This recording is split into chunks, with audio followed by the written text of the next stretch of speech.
Hey rogues! Are we ready to see how much plot we can avoid today? I'm excited because it's Sunday, which means I get to play Mass Effect. And I honestly barely remember us playing it last week because there's been a week and that's how my memory works. I know we visited an asteroid and did a bunch of stuff there. And it was a lot of fun.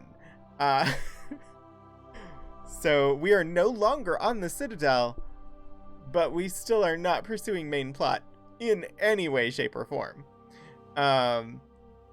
So yeah, the plan today is jump into some more Mass Effect, see how much we can do without ever touching the main plot, and just have a blast. So hopefully you're going to enjoy the ride.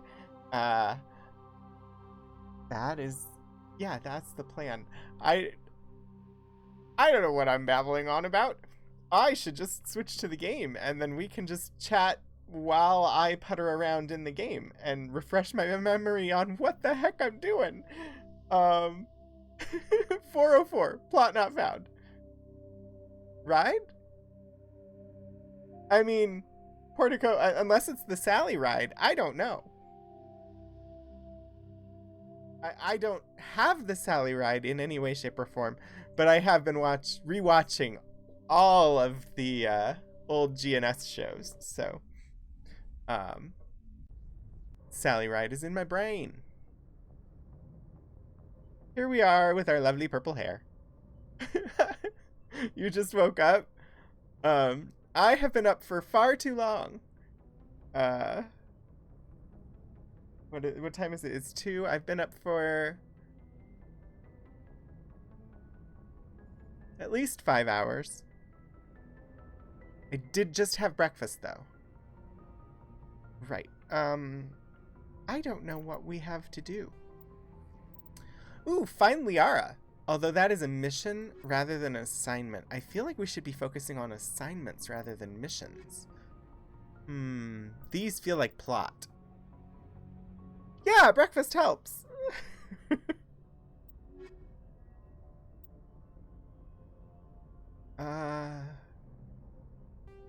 Although cereal is a scam.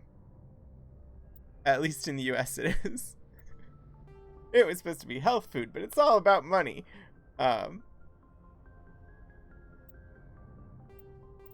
You know, I'm just gonna explore the map. We'll stumble across one of these eventually.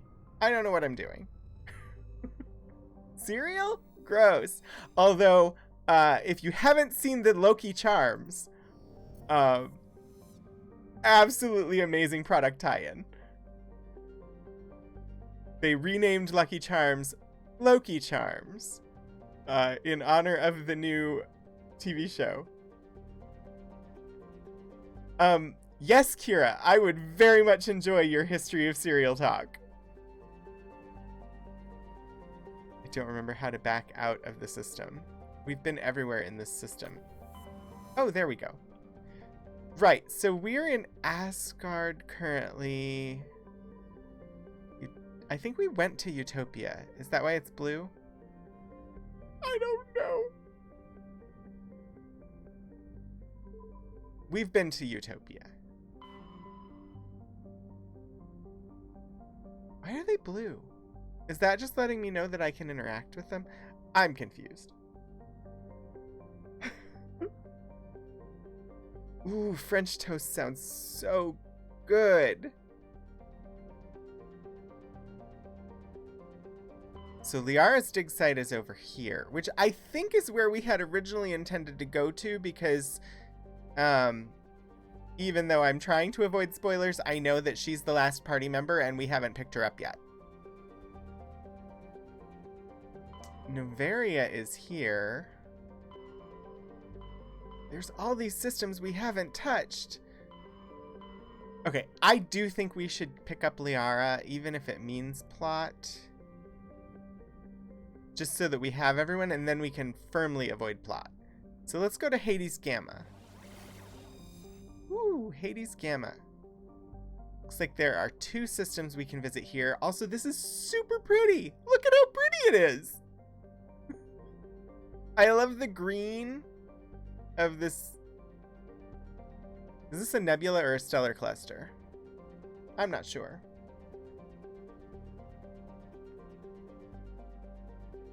Country white will work. Brioche is better.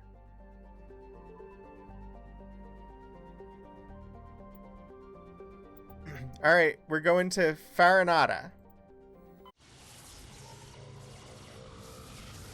Through the mass relay. Zoom!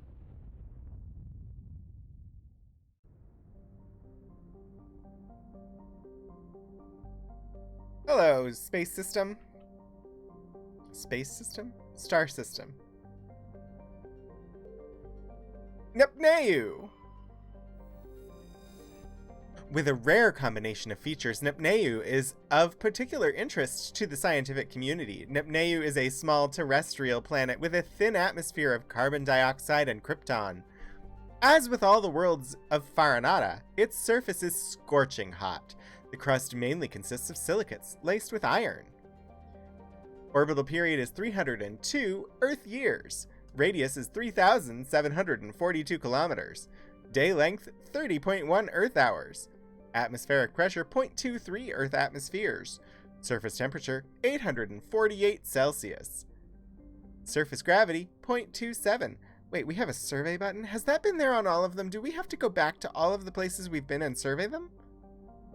Rare element surveyed. While scanning this planet, you detected a large deposit of thorium on a nearby moon.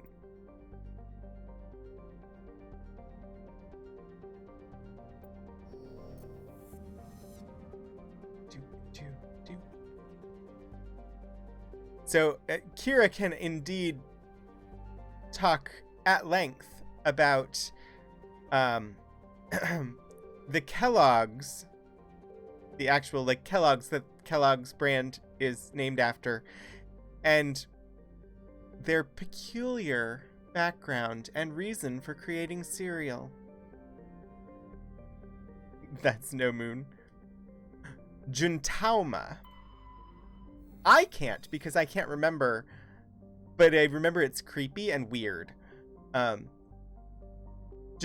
is a small, broiling terrestrial world. Its thin atmosphere of carbon dioxide and ethane is being steadily blown off by the powerful solar wind from the star Farinata.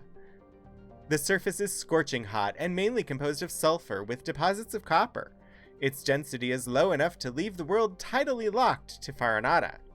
Ooh, means one side is really hot and the other side actually should be kind of cold. The Alliance Defense Data Network notes that several ships have been spotted cruising near Juntauma with transponders turned off.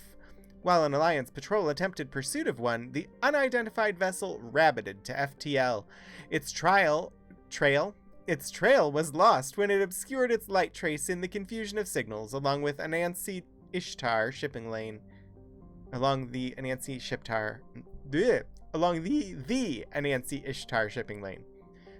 Orbital distance 69.9 AU. Orbital period 102 Earth years. Radius 4,227 kilometers. Day length 102 Earth years. Its orbital period and day length are identical, hence tidally locked. Atmospheric pressure 0.36 Earth atmospheres. Surface temperature 1,176 Celsius. I'm assuming that is on the side facing the sun. That is not what the temperature would be on the side that's always facing away from the sun. Surface gravity 0.38 G. Prothean data disk recovered. Scans of Juntauma revealed a derelict freighter in mid-stage orbital decay. Your salvage team boarded the vessel and determined it has been attacked by raiders. There was little of value on board, but the team did find a Prothean data disk. I'm gonna have to go back to everywhere I've already visited and scan them. Yeah, Kellogg's. Creepy, weird, and gross. Not exactly the brand's tagline, but describes the family quite accurately.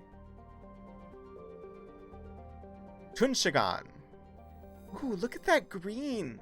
That's gorgeous. That's absolutely gorgeous. Look at it. Tunshagon is a hydrogen-helium gas giant with traces of chlorine and nitrogen in its atmosphere. It has an unusually small number of moons for a gas giant, a mere 7. This is no doubt due to the star Farinata capturing the majority of the mass during the nebular collapse that created the system. Orbital distance 5.6 AU. Orbital period 3.2 Earth years. Radius 42,418 kilometers. Day length 9.1 Earth hours. Wait, this one doesn't let me scan. I don't know if I need to go back or not. Not a bad descriptor of cornflakes either. Yeah, cornflakes is a reflection of the story. If you're unfamiliar, Kira can point you toward a blog post, I'm sure. MSV Ontario. The Ontario is a Kowloon-class modular conveyor of human design. Configured for mixed freight and passenger hauling, it is making a hard burn for the cover of an asteroid cluster. Registry, private owner, Citadel Station. Why am I boarding? I mean, I'm boarding because the button is here, but narratively, why am I going on board this Kowloon-class freighter named the Ontario?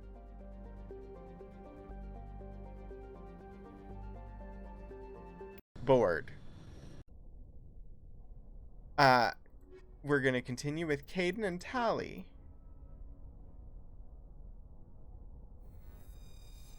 The blog post is reserved for mixed audiences, but wouldn't read it while eating. Yeah, it is. It exists. You don't want to talk to me? They don't want to talk to me. What do you want to bet I end up shooting on here? You left a lot out to be nice. Yeah, it's an interesting history. And I mean interesting in the, oh my gosh, sense. Nope, they won't talk to me. They're too focused on the mission. What do we got? What do we got? Corners and doors. Corners and doors. That's a door. Is this a corner? Why won't you talk to me? Talk to me! Do you not like me anymore? Should I bring other people on the missions? Okay. I don't know why we're here. What is the point of boarding this ship? Plasma containment cell. Uh-oh. Hostage? I know nothing about a hostage. What's going on? Also, I don't understand what's happening. I can't move. Why are people shooting at me? I don't know what's going on. I died. I died because I couldn't control myself. Let's resume. I don't know why I'm here. I was fully aware that we were likely going to end up shooting people. And I still didn't do well. Take all. It's not Ontario class, it's a Kowloon class. But, yeah, it's still not very friendly. Door control. Open. Let's be ready with our guns this time. How about? Since I saw this thing, I knew we were gonna shoot. Haha! Kill the hostage!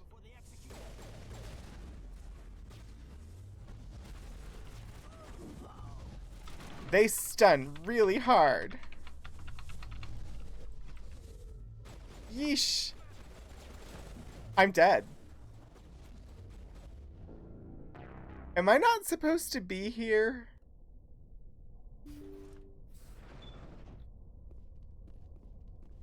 I just randomly found this place. They all have biotics. Lots of biotics.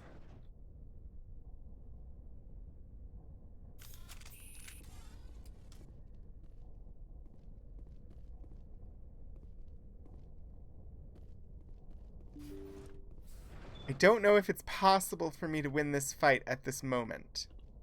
Intruders, kill the hostage. We gotta get in there before they execute the chairman.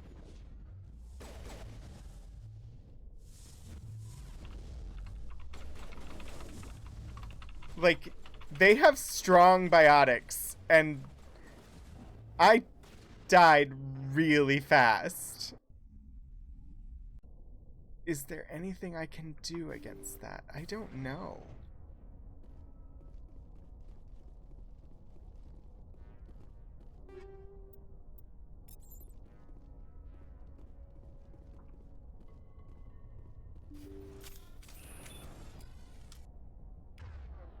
Whoa! I mean, that's part of the problem. There's nothing in my quick slots. Why is there nothing in my quick slots?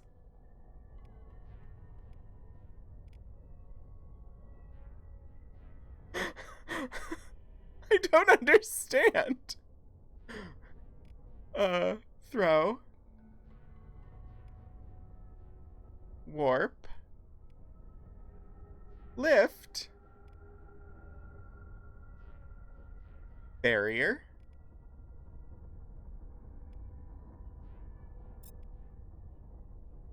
Adrenaline burst. Marksman. Unity. Just why was nothing in those slots? This I do not understand.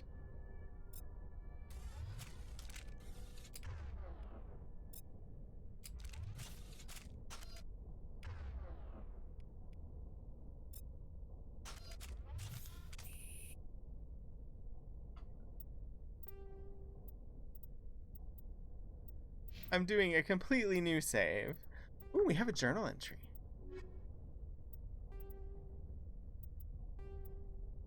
Oh, wow. These are from the surveys we did. Prothean data disks. Research on Prothean culture has focused on the discovery of ancient data disks. You've discovered one of the sought-after data disks. Keep searching until you've collected them all. Valuable minerals. To maintain its fleet and continue to expand, the Alliance must find new resources wherever it can. You've recently surveyed an important deposit and claimed it for the Alliance. There must be more like them in the Traverse. Keep searching for more elements and minerals as you travel. Survey any that you find. But nothing about this ship that we're on. Alright.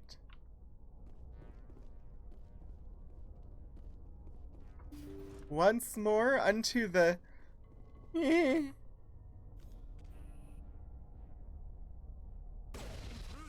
kill the hostage.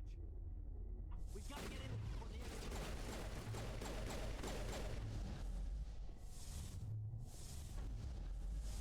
Come on. Move.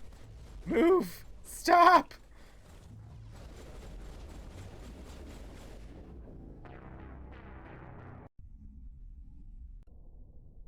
I don't know that it's possible for me to win this right now.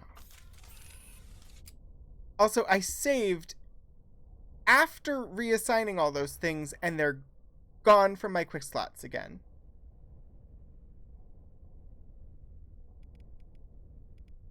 I don't understand. Why is it forgetting my quick slots?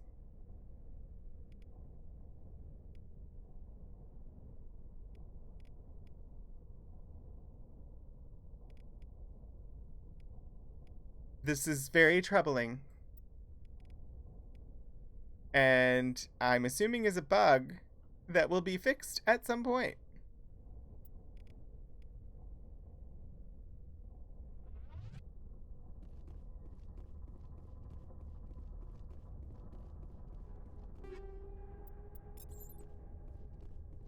Unless it's because I clicked resume instead of loading. Maybe.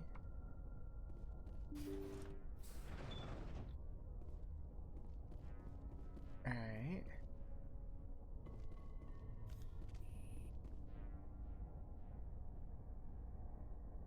Biotic terrorist. There are 6 of them. Yeesh.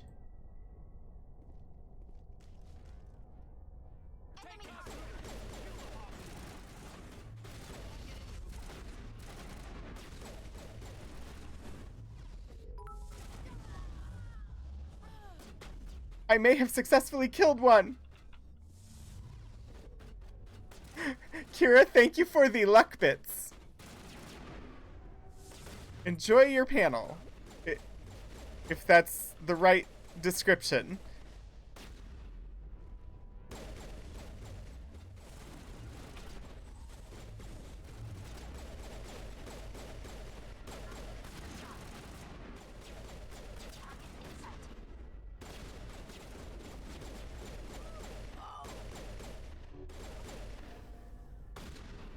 I may actually be succeeding.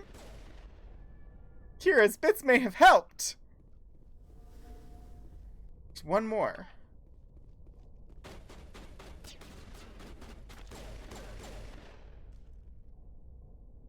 One minute. Wait, this is timed? Shoot.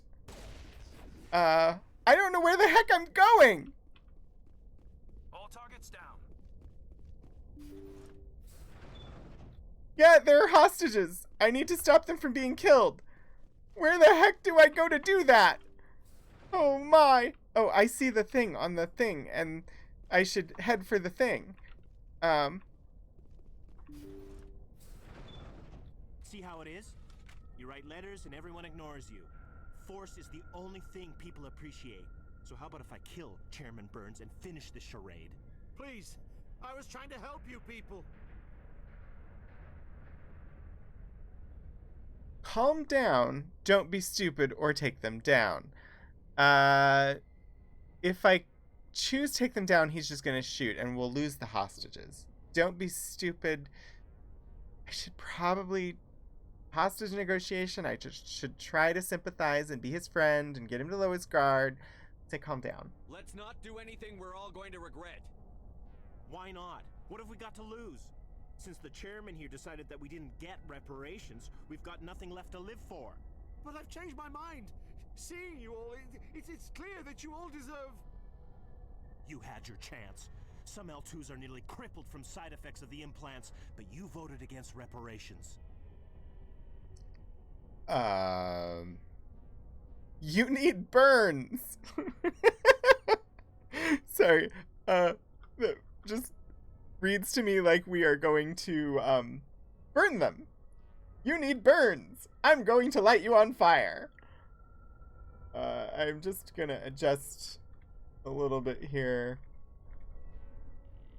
so that you all can see the captions. Because I messed with things and you couldn't see the captions. And here you went to a Simpsons reference.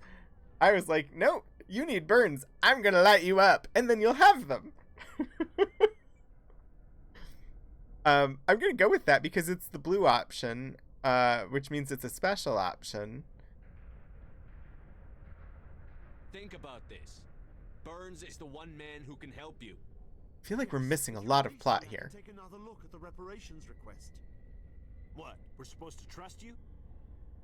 I'm an L2 like you. Trust me. The commander can make sure that Burns follows through. Sure. I know that Promise us freedom voice. and say everything will be fine, but as soon as we surrender, you'll double-cross us. Who voiced Caden?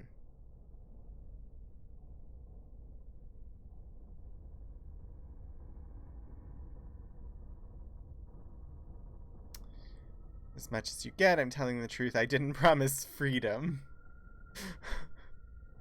Oh, I'm so tempted to say I didn't promise freedom.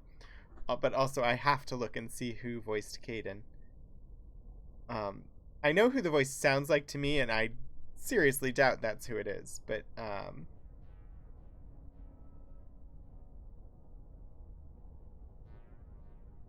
cast.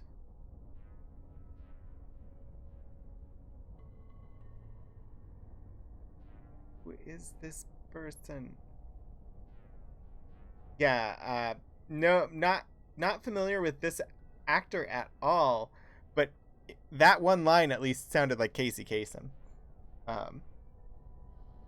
Which I knew was not who it was, but I didn't promise freedom, or this is as much as you get.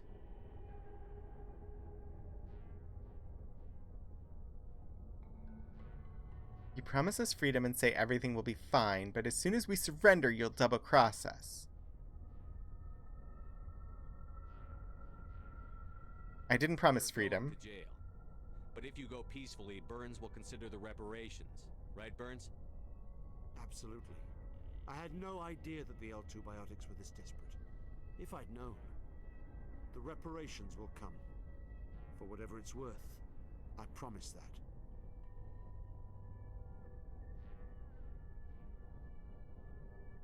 You're right. He put down the gun! Die. Maybe something will happen this time. We surrender. Ooh. That hurts. Maybe something will happen I was this dead when it hit time. me.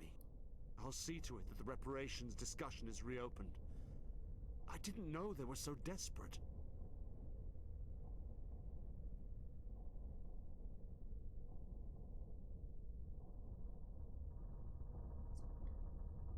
Oof.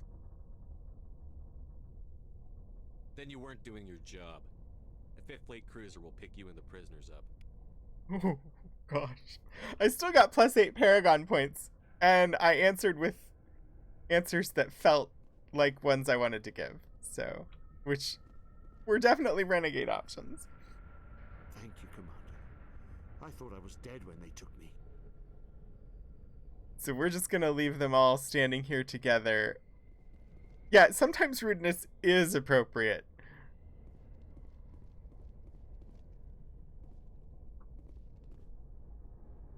Just gotta remind myself that there's no jumping in this game.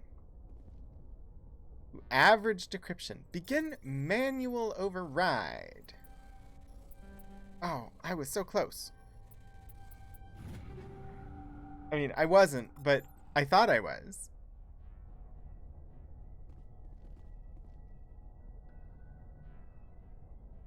Ah, okay, so that marker is just Chairman Burns. Let's explore all of the places we opened up without going into. Average decryption. Just randomly come across a hostage situation for no apparent reason. Nothing in particular sent us here. We were just randomly exploring. Yes, override failed. Let's try one more time.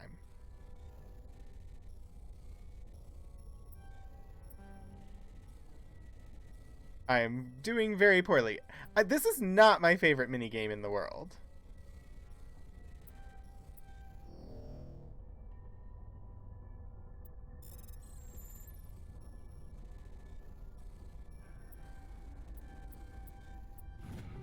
There we go.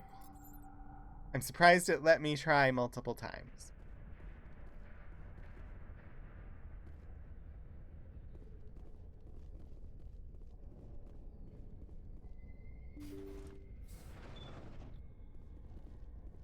Conference room, a malfunctioning object? Hardened Weave 3. Oof. I would not sleep well in a place like this. Multiple bunk beds with a social gathering place in the middle. I would never get any sleep.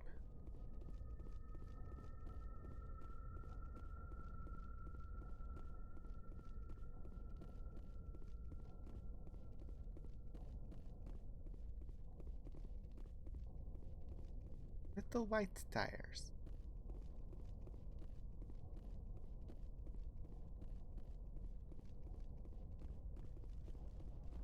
I don't know how we managed to do anything and survive. I am amazed that I won this first battle after dying 3 times. It was all because of Kira's bits. I know it was.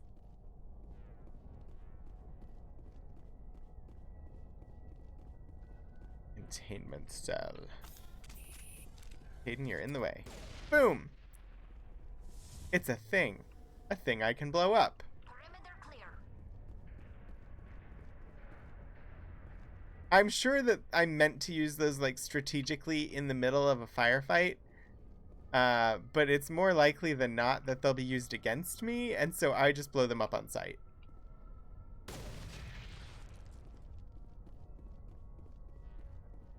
Perimeter secured. Like, if I was better at the game, I'm sure I could view them as assets that I could take advantage of during the game. But instead, they are hazards I must take out. Alright, I think we've been everywhere on this ship. Was there any sort of entry about this ship?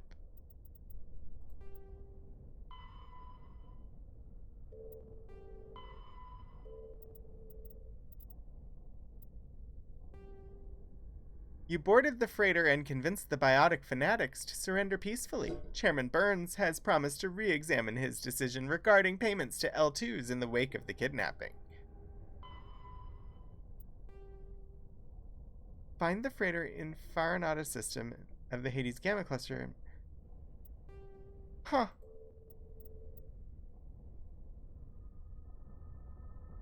Maybe it was on our list of things to do and I just didn't remember it.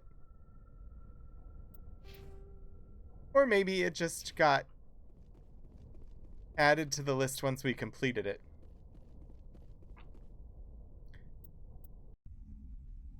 Back to the Normandy. Post-combat bubble wrap, yeah. Message coming in. Ooh. Patching it through. Thank you for dealing with the hostage situation, Commander. Chairman Burns was quite impressed by the way you resolved the situation peacefully. Your assistance above and beyond the formal duties has been noted, Commander. Fifth Fleet out. Okay. That sounded creepy and ominous, but...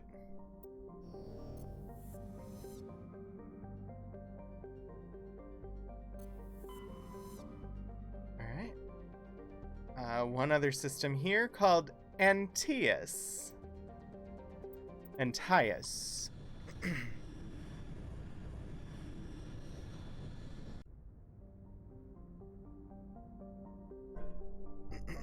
Let's go inner system to outer system this time. Maybe the Fifth Fleet commander has a cold.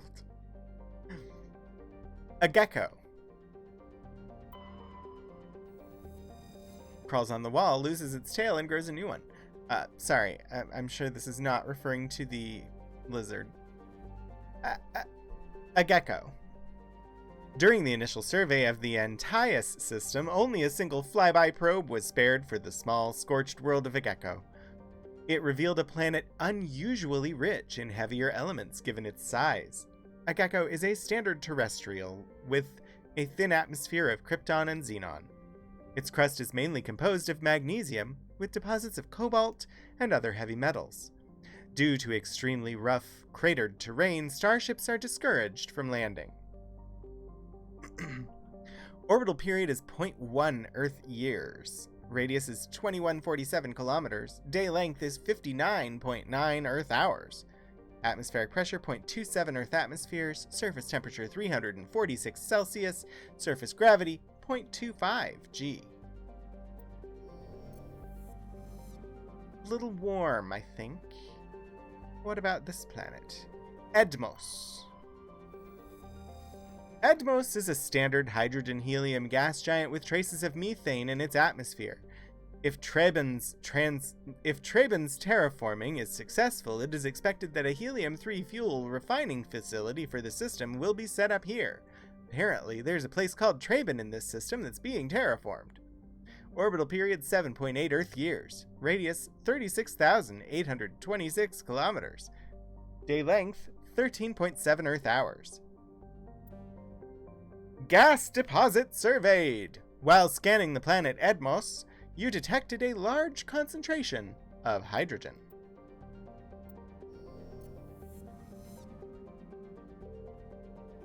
Ploba. Ploba is the second and by far the larger of Antaeus' two gas giants. Active scans by survey ships have returned tantalizing indications of massive, solid structures deep within the atmosphere, too regular in pattern to be anything natural. Some believe Ploba is a Jupiter brain, a planet-sized supercomputer. Adherents of this theory have fruitlessly beamed signals toward the sunken megastructures, hoping to get the machine's attention.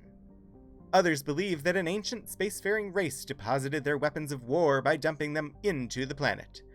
The last attempt to reach and salvage Ploba's deep anomalies went tragically wrong, and ended with a crew of 12 being trapped and crushed in the gas giant's lower atmosphere.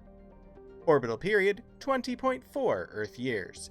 Radius, 74,221 kilometers. Day length, 17.3 Earth hours. Matriarch's writings recovered. You recovered a strange object orbiting Ploba. Chief Engineer Adams and Tali tried unsuccessfully to determine its origin. They did find one of Matriarch Dillinaga's writings stored within. No idea about that. Let's see, I believe the next planet, the fourth planet, is Traben.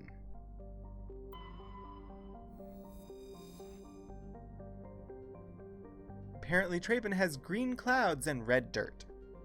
Traben is a modest terrestrial world with an atmosphere composed of nitrogen and argon. Its surface is mainly composed of nickel with deposits of silver. Traben's environment is relatively mild, but the scarcity of water or similar enabling substances has prevented the development of any biosphere. Exogeny Corp recently performed a test impact of a single water ice comet into the surface, the first step in a long-term plan to thicken the atmosphere and introduce water to the environment. A survey team is on the surface monitoring the geological and meteorological effects of the test impact. Most of the water released is still in the form of atmospheric vapor. But thick cloud banks have formed. There is every indication that this arid world will soon see its first rain. The survey team's progress has been hampered by frequent mechanical or computer failures in their GPS satellites. Orbital period 1.1 Earth years. Radius 5,489 kilometers. Day length 41.8 Earth hours. Atmospheric pressure 0.8. Surface temperature 8 Celsius. And surface gravity 0.86 G. Yeah, if they can give it a biosphere, it doesn't seem like it'd be too bad. Just kind of long days. We can land? Should we land?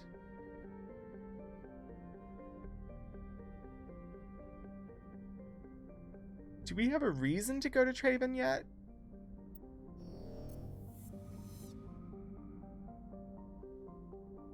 I'm not going to land yet. I assume that something will bring us back here at some point. Vimal. Vimal is an enormous terrestrial world of mixed rock and ice with an atmosphere of methane and ethane. Its frozen surface is mainly composed of calcium with deposits of iron. Because of noxious surface gases, explorers are warned to use extreme caution. Orbital period 37.5, radius 10,314, day length 36.3, atmospheric pressure 1. Surface temperature minus 61 Celsius and surface gravity 1.1. Rare element surveyed. Scans from orbit have detected a large deposit of uranium.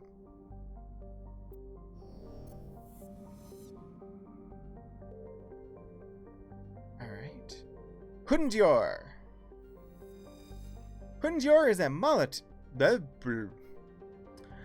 Words get formed by my tongue and vocal cords, and they should happen easier.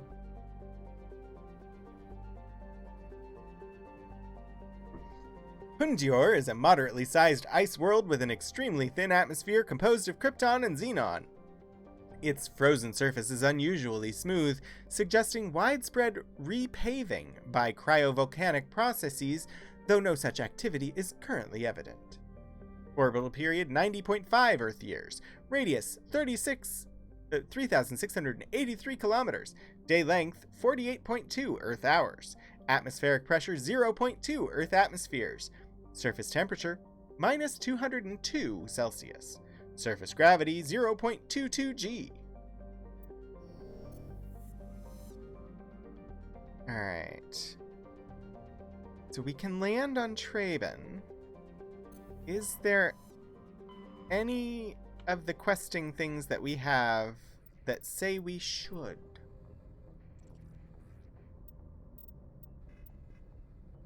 Asari writings.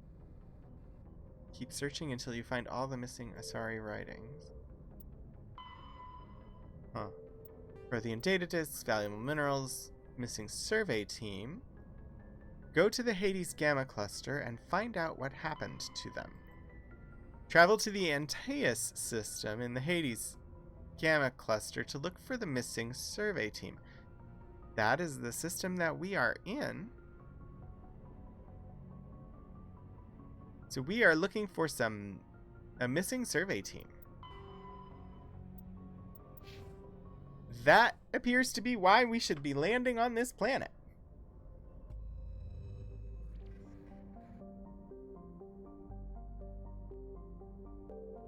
Hello, Traben.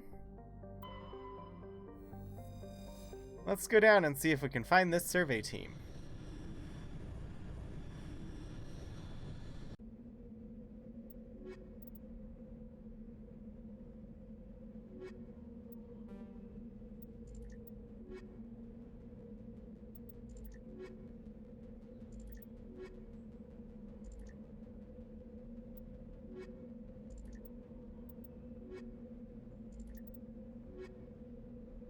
Trying to decide whether there are other people that I should take.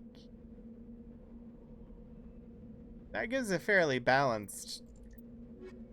This gives us a boost in tech, and I like Tali.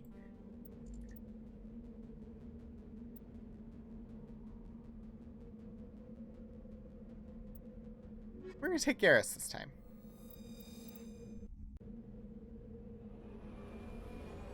And Kaidan, because I just keep taking Kaidan.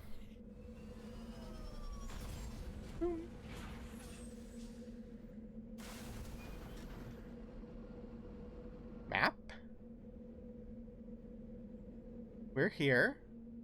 There's a question mark over there. There's a research base there. There's debris here and another question mark over there. So we're going to go this way first. Because there's nothing marked on the map. And I have to see if anything's over here.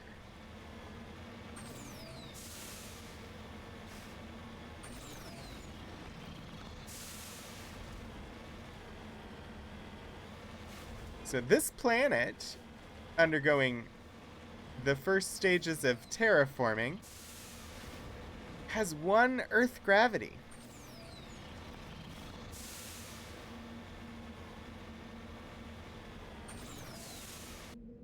Apparently nothing over in this corner.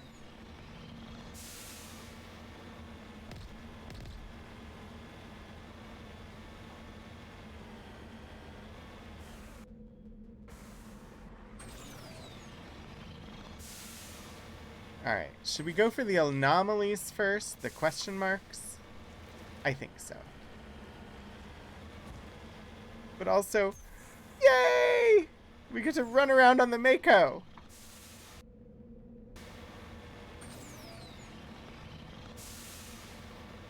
Zoom!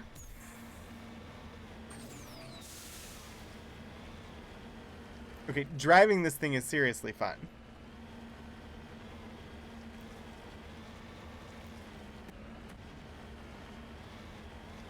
Alright, time... Oh, come on. Let's... Jump! Because I finally have a jump button, even if it's just for the car.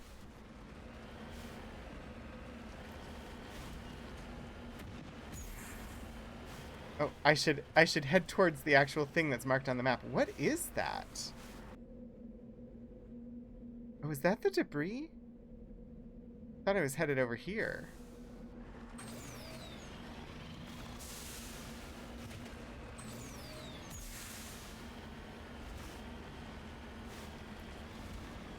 Plutonium deposit.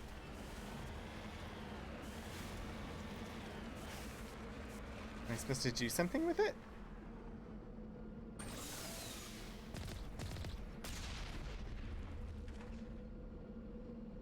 I don't remember how to exit the vehicle.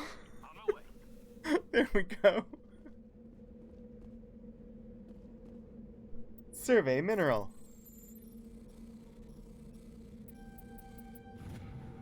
Rare element surveyed. You have successfully surveyed a small deposit of plutonium. I must say, I much preferred Just lead the way. the Yes, sir. minigame in Andromeda, which was like Sudoku, and was much easier.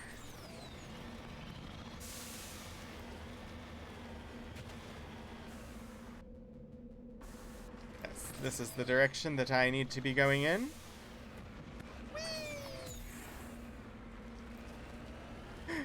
It is so satisfying when this thing jumps. Whoops. I need some traction to get up this hill, not to be jumping.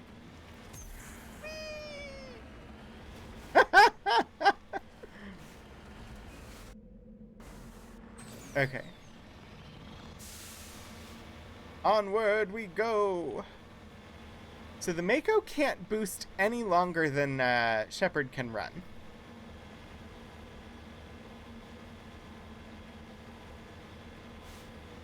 Oh, here we go. Now there's two things on the map. Oh, wow. They're really far apart, but on this mini-map, they're really close together.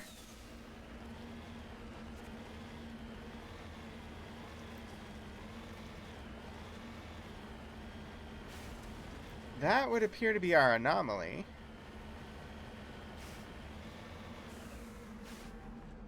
Heading out. Parked and on level terrain. I see, I see. Ancient debris. Recover. Recover artifact. Don't die when I mess this up. Turian insignia recovered. There are no signs of any survivors. The pod is empty except for a small tattered flag marked with the Nimines colony insignia. Area map, journal, codex, XP, and money. I'm here if you need me. Right behind you, Shepard. On your order. Ready to move. Okay. Back into the vehicle. Where to now? That's Turian wreckage, yes. That's the research base. We want to go there last, I think. So I think we go north and around and see if there's anything in the corner. Or we could go south and see if there's anything down there.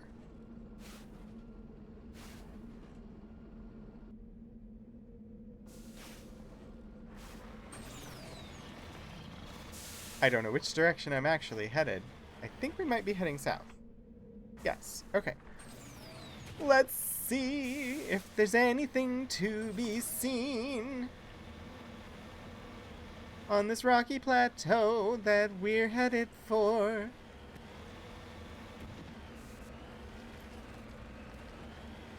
We'll go up the hill. That was the wrong note. But since none of you know the song, let's go far away from the world we know.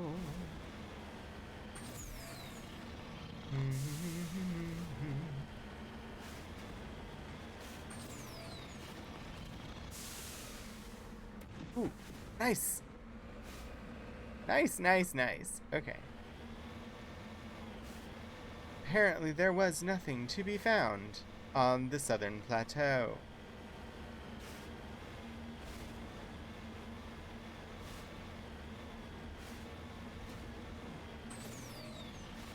You need to turn back, Commander. You're going beyond the range of the operational area.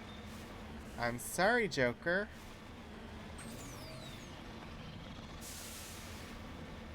I have questions.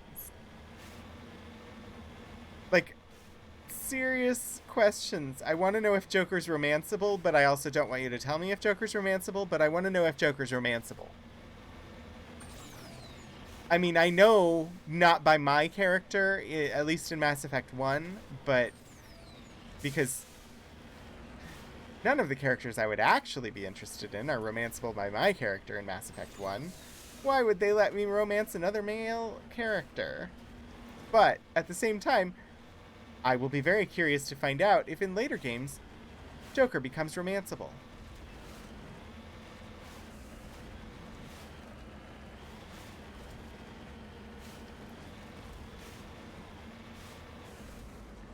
Hello, uranium deposit. Redeploying. Let's say hello. Keep forgetting it's all minigame this, minigame that.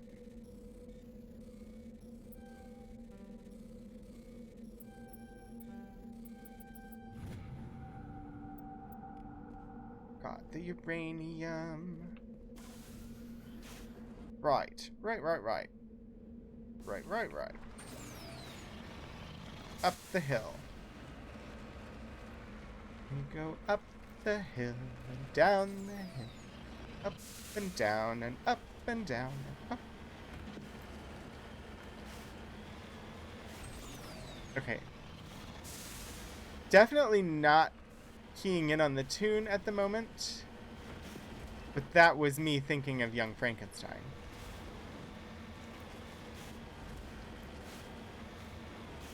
The problem is that the song from Drat the Cat is still stuck in my head, and that's the tune that's coming to mind, so I can't get the tune for the Hayride from Young Frankenstein into my head. Oh dear. There's too much music in my brain at all times.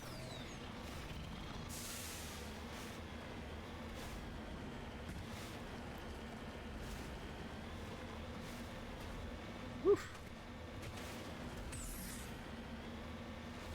Alright.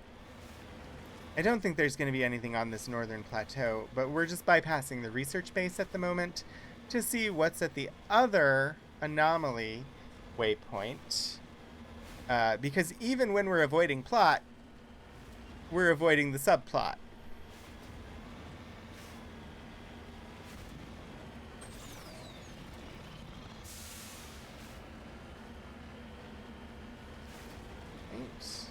This direction somewhere. Also, just driving around on the planet's surface is a lot of fun. Ooh, what have we here? A transmitter tower. Apparently that is level ground. Discovery. This device is transmitting tight beam signals into geosynchronous orbit.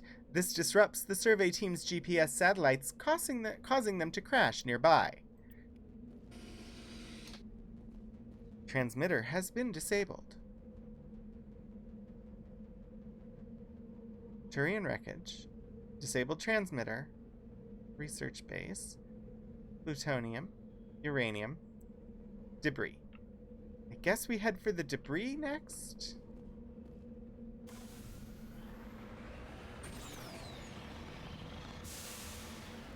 Whee! Alright, let's go. Let's go.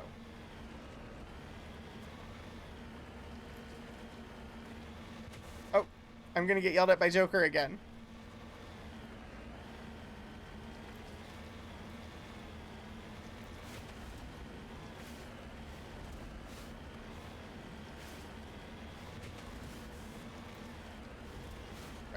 This way. Up the hill. Oh, there's an enemy at the debris site.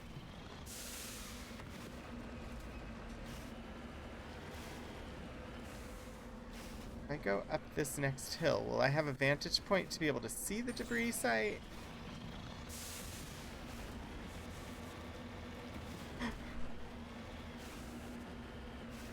Okay, I love the Mako.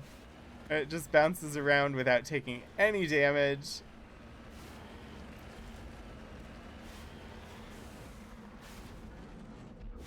Oh. Yeah, apparently I can see them from on the hill, and they're already shooting at me.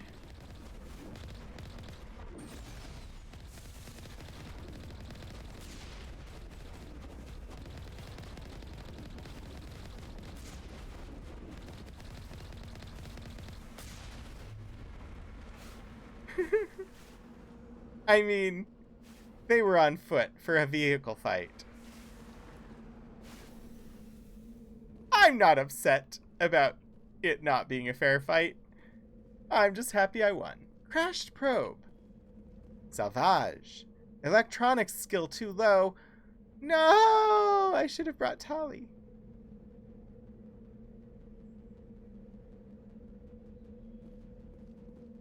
I suppose I have to go back and switch to Tali. VT7.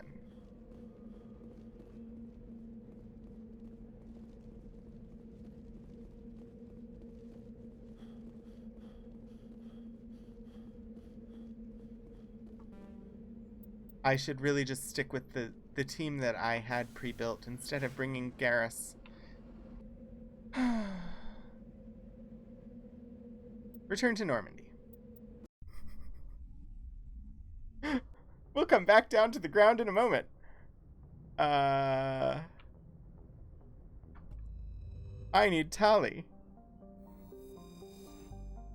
Land.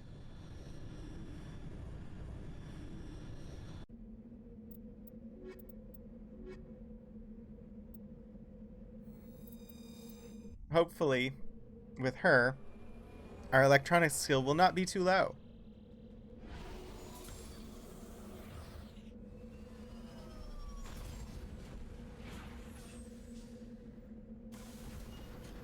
Alright. Go northwest.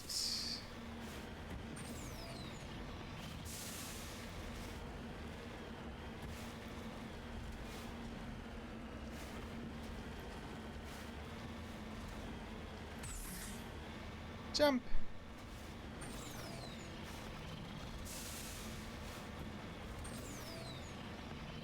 Onward. We blindly stumble.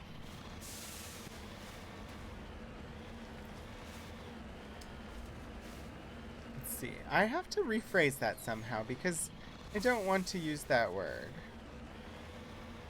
I've been trying to avoid words like that. Onward we unknowingly stumble. That's a better phrasing.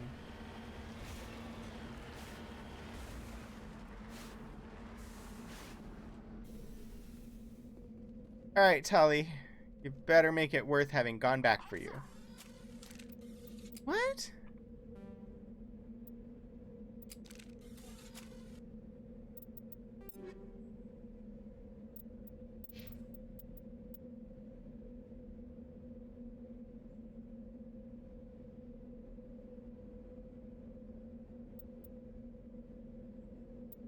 I did look after last week. There was that question that we had about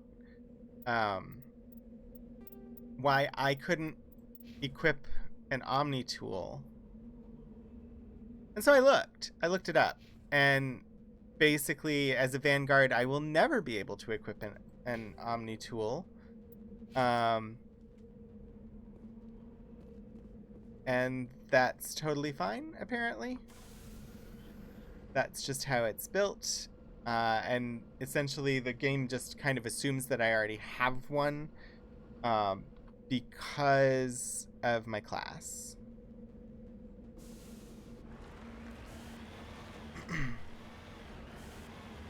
And so, while I cannot equip one, it also doesn't, like, hinder me in any way. I just have the... what Omni Tool... I have the abilities that the Omni Tool would give me, just as a part of being a Vanguard, apparently.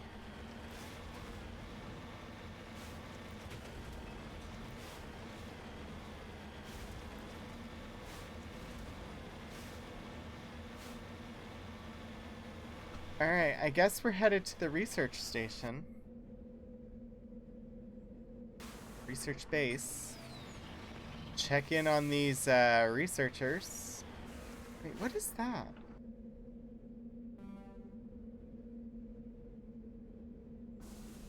There are 2 items marked on my mini-map, but only 1 on my map proper.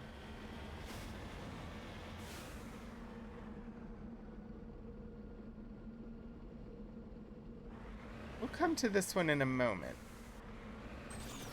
Let's check out this one first. See what's up, who we can shoot. That's a excellent question, Caden. You lead, I'll follow. Yes, sir.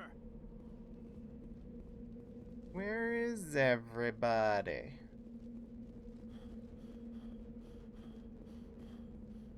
Find me some missing researchers. Find me some missing researchers.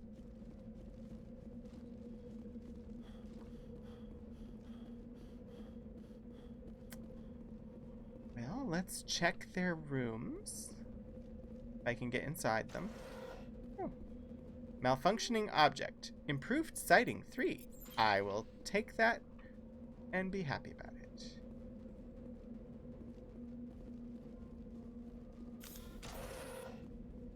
Medical kit.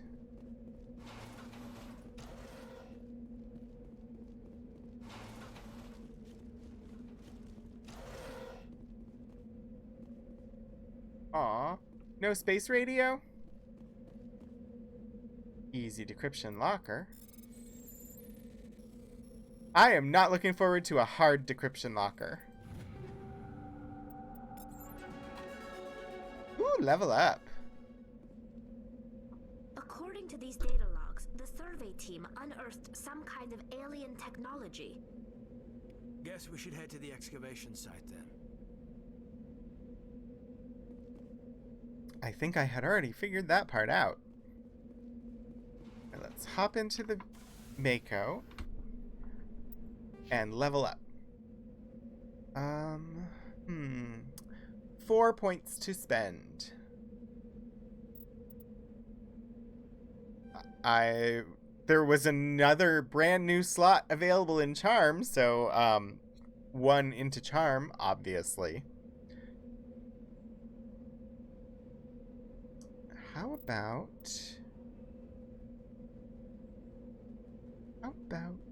Dick Tracy?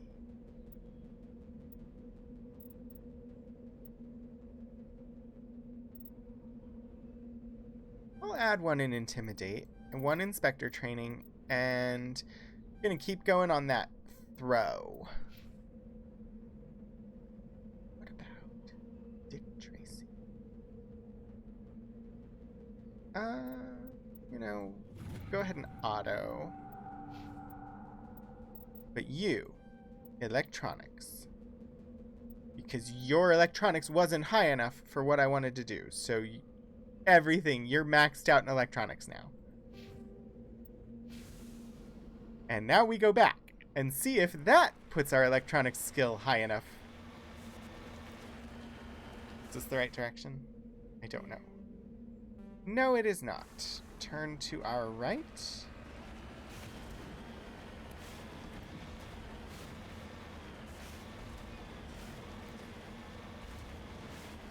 Portico, if you're still there, what did you end up having for food? I am interested to find out.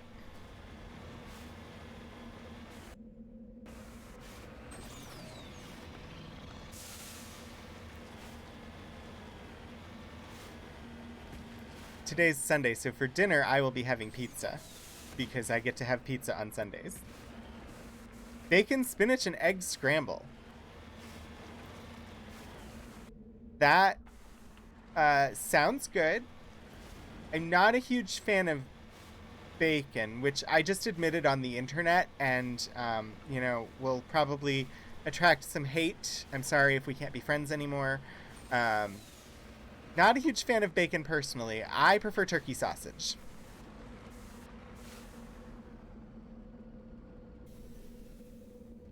But not like turkey patty sausages. It has to be link sausages. I don't know why. I actually prefer like turkey for my hamburgers too. Like I would rather have a turkey patty than a beef patty for a hamburger. And whenever it's an option, that's what I'll get. I don't know why. That's just I like them better. All right. Yes. I don't know if I'm gonna be able to successfully beat this. I can schnushtu. Yeah. Bypass failed. Try one more time here. See what happens.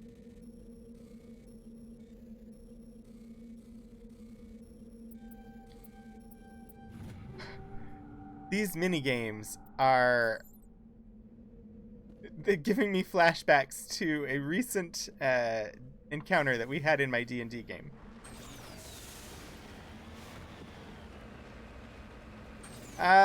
Probably Portico. I think it's partly like in college, for a while, basically just decided to stop eating red meat. And so ate chicken and turkey all the time instead of beef. And I think I just got used to it. I didn't stick with that. I do eat red meat now. But I definitely prefer turkey and chicken. And rabbit. I really like rabbit.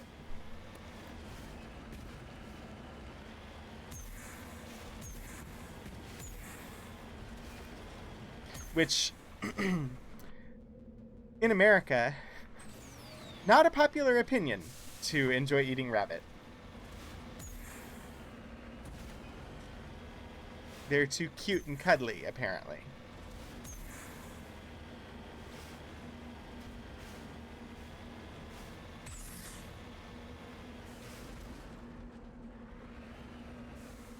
I should probably look at equipment before we go in here. There's a few things that we got.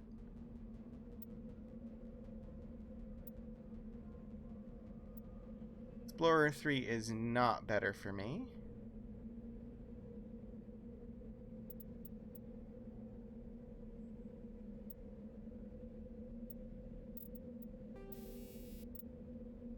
Let's see. We have Armor Plating 3 currently installed. Hardened ceramic plates can be applied to body armor suits, increasing their effectiveness, plus 9% damage protection.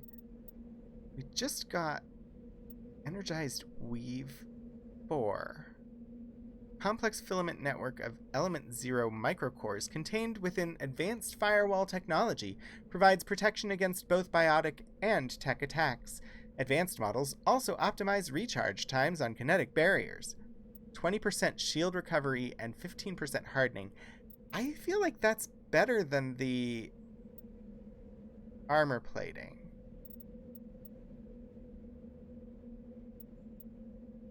Smash damage and physics threshold. 45 shields. Shields, mobile accuracy, cooldown.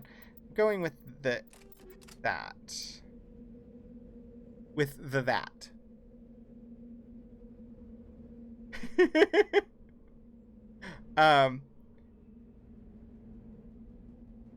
I've enjoyed rabbit.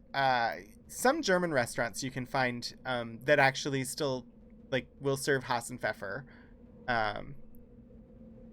which is a traditional German rabbit dish, which Hassenpfeffer is essentially just translates as peppered rabbit.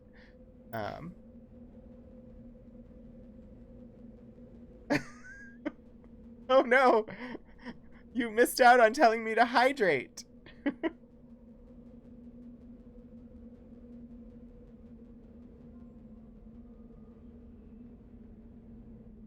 I stretched instead of a posture check, but you got a 2-for-1 there.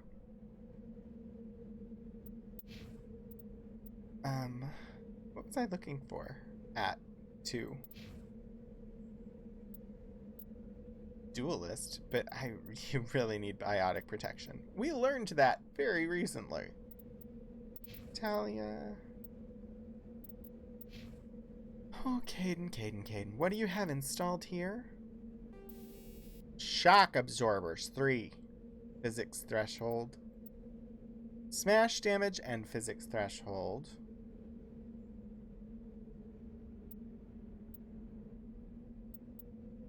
Armor plating. First aid interface. Hardened weave 3. Motorized joints. Shield battery. Shield regenerator. Stimulant pack. Toxic seals.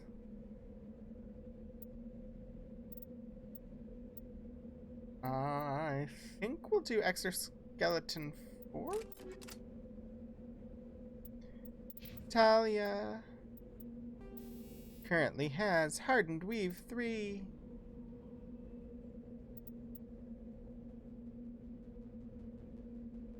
I'm gonna do kinetic buffer.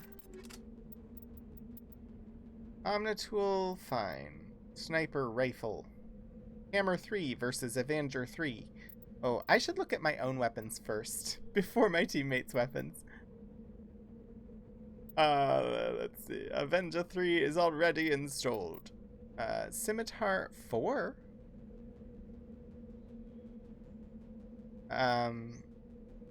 This is the shotgun.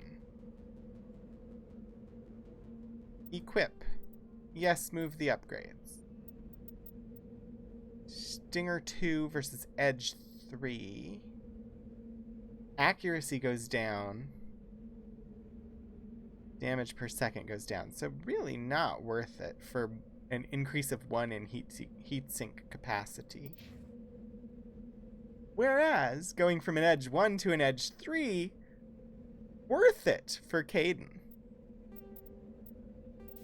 Plus, I can give basic rounds? Let's go back and look at my things. What do I have in here? Anti-personnel rounds.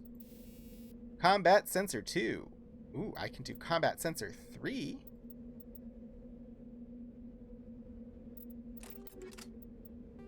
Basic rounds. Instead of projectiles, upgraded weapons release charged particle bolts that can bypass kinetic barrier shields. However, the actual damage done to the target is typically less than what's done by a standard round. I'm gonna try them. I enjoyed the phasers in Andromeda.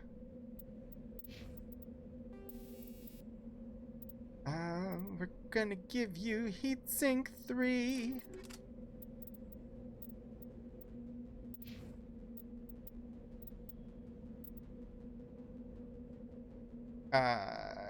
Avenger 3.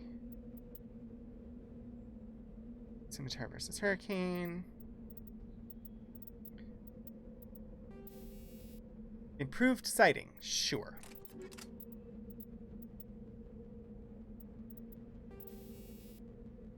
Anti-personnel sounds good. Combat sensor 2 sounds great.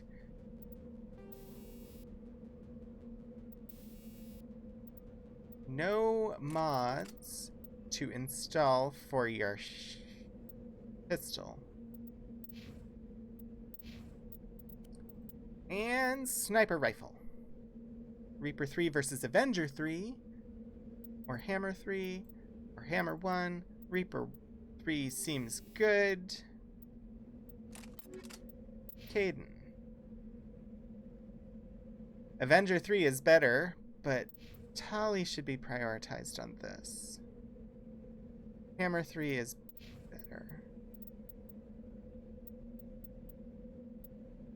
102, 91, 352. Equip. Alright. Alrighty, right. Omnitools, biotic amps. Well, okay. Let's see what we got going on. Missing survey team. New vids indicate that a survey team in the Hades Gamma Cluster recently dropped out of contact. Go to the Hades Gamma Cluster and find out what happened to them. Log entries indicate the research team discovered something in the nearby excavation site. Go there and find out what happened. So apparently we are needing to collect Turian insignias. All the collection quests. Right. I should save before we go inside, I think. Huh. So when we saved before, when we were battling and dying over and over, it didn't actually save. Which would be why it forgot my reassigning of the powers.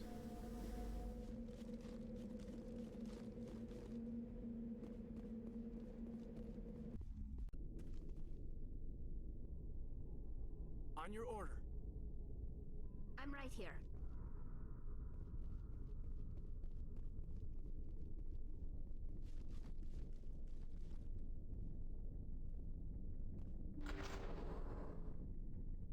When are they going to start shooting at me? That's always my question. When are they going to start shooting at me?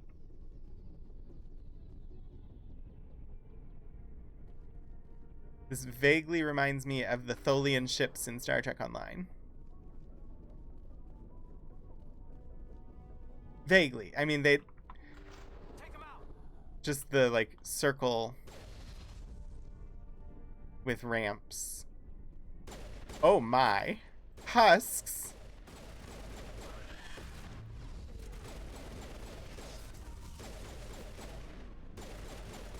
It's the Protoborg. It's the Cybermen. It's the whatever these things are called.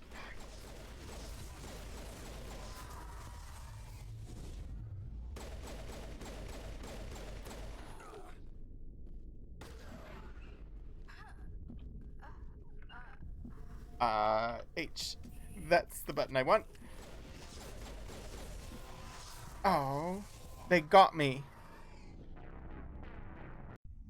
Well, I was not exactly looking forward to husks. Now I know what to expect. Pistol, while my favorite weapon, probably not the best one for this encounter.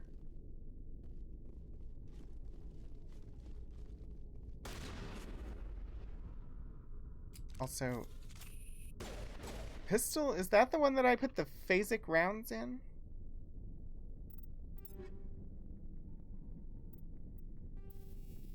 Armor pierce. Where did I install phasic round? Aha! In my Stinger 2 pistol. And what am I using? Stinger 2 pistol. Those are what phasic rounds look like? Alright.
Die! Survey team must have unearthed some alien technology that turned them into mindless fanatics.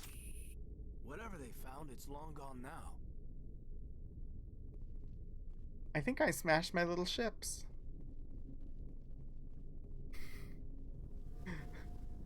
I very much felt like Jean-Luc Picard on the holodeck there.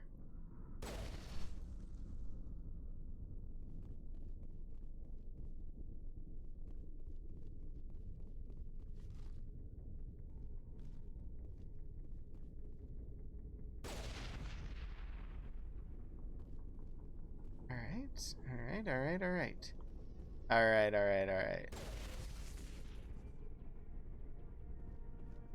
What do we got? Locked crate. Easy decryption. We'll see about that. We'll see how easy this decryption is. Okay. You know, kind of easy.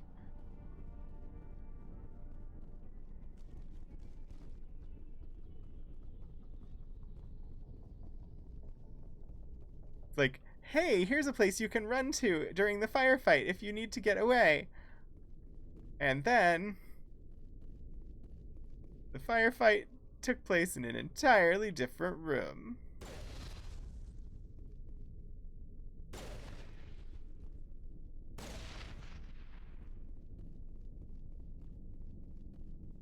I feel like this is what we're supposed to come look at. Bright lights, big city. Ooh, did I get a label? Oh no, it's just a fuel containment cell.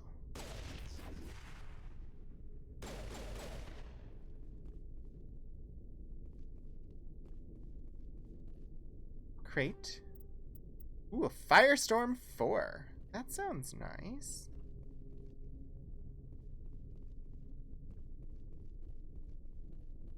Where to now? Oh. Well, apparently, ask and ye shall receive an answer.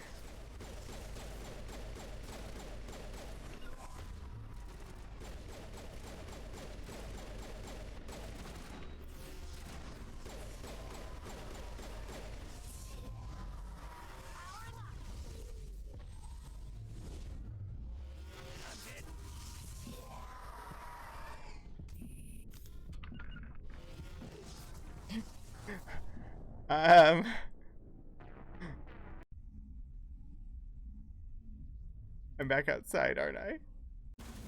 I am. Oopsie. I should save after the first section. Whoopsie doodle.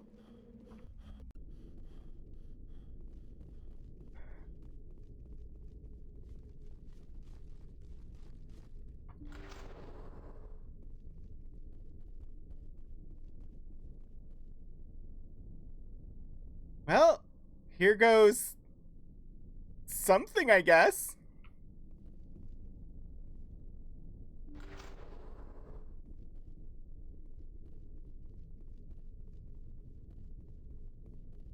Door control. Open door. Now they are here and they're gonna come attack me. Come on. Come on, boys.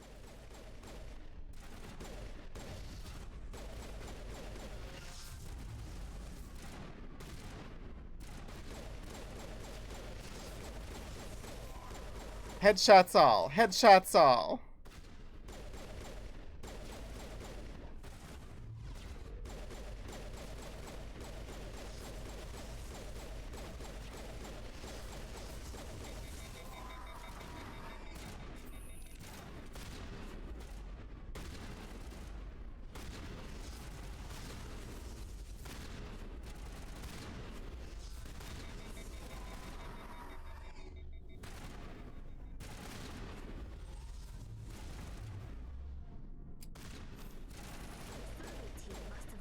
Some alien technology Okay. that turned them into mindless fanatics. Whatever they found, it's long gone now. Alright. Save.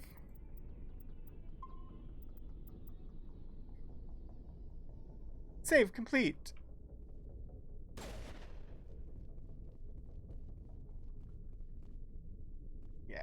still gonna be more problem for me than for them. Easy decryption.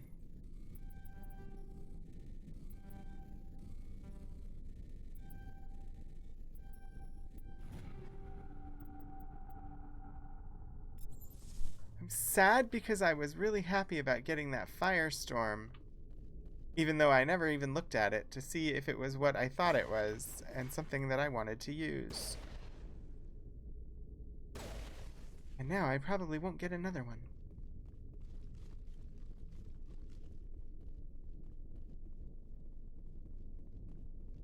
I feel like there was something similarly named that I liked in Andromeda. I should leave one of those.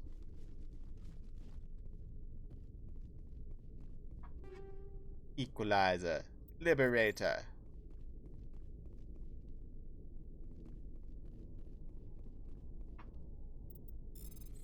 Easy decryption. I bet I can defeat an easy decryption by having it defeat me.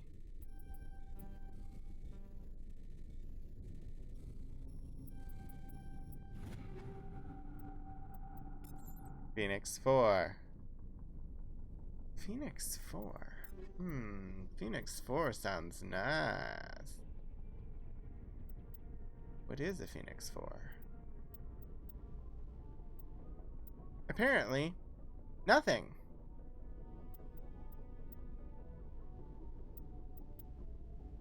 I thought we just picked it up, but it's not in our equipment. Okay, shall we try this again? And maybe not die this time.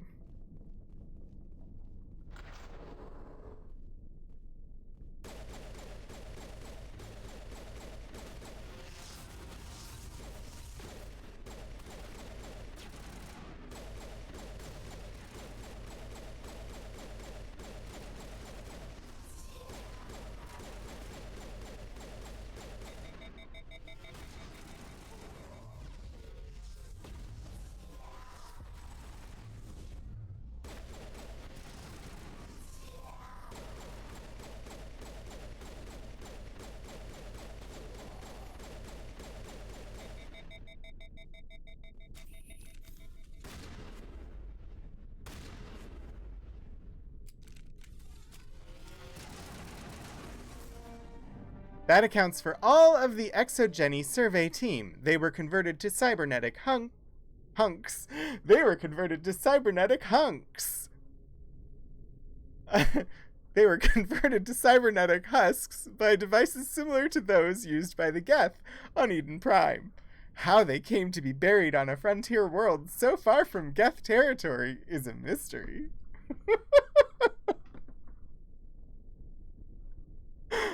Oh dear, cybernetic hunks. I want to play that game. Give me the game with the cybernetic hunks, please.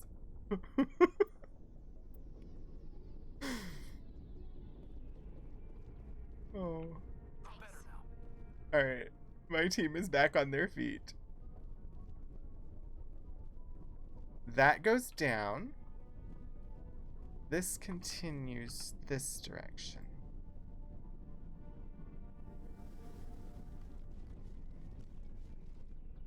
Like, seriously, I want cybernetic hunks. Shirtless, with maybe a robot arm, or, you know, they don't have to be perfectly ripped. They can have more natural bodies. A little bit of, you know, chest hair. Not a bad thing. Yeah, give me the cyber hunks. I now need to play a game called Cyberhunks. I don't even know if it exists, but it needs to exist. There needs to be a Cyberhunks game.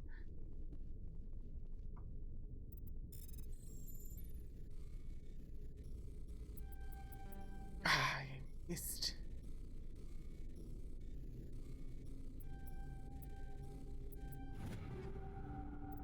Although, now that I think about it, Cyberhunks is likely not to be the kind of game I'd actually want to play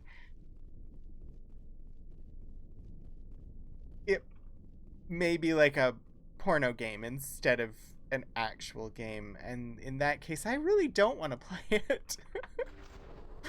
I want a dating simulator called Cyberhunks, please.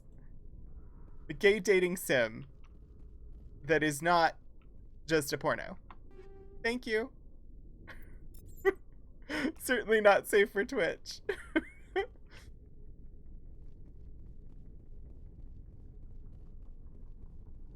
I mean, give me something, oh, geez, what's the name of it? Give me something like Arcade Spirits, but, called Cyberhunks. Oh, Dream Daddy Base, yeah! That's awesome, Portico. Perfect name, Dream Daddy Base.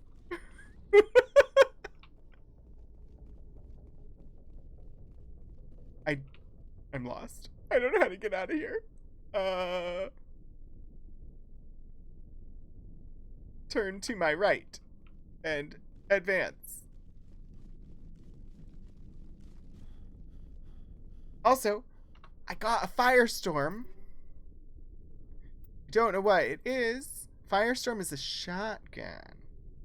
So not what I was thinking of. But also,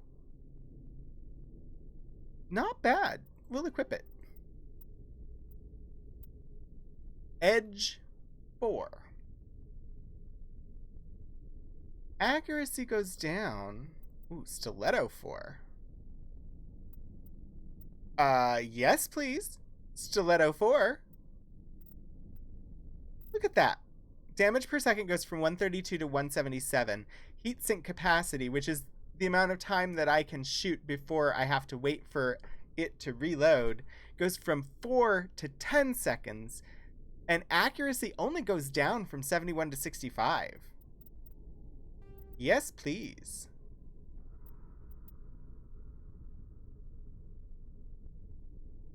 Equalizer. Niginata? That's not bad. We'll do the Niginata. I don't know how to say it. Niginata?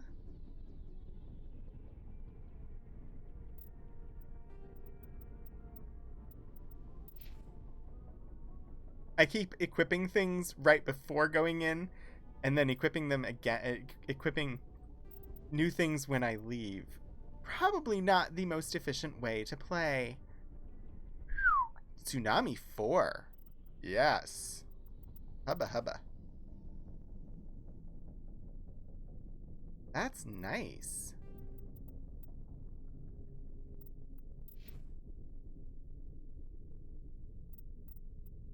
Avenger 3.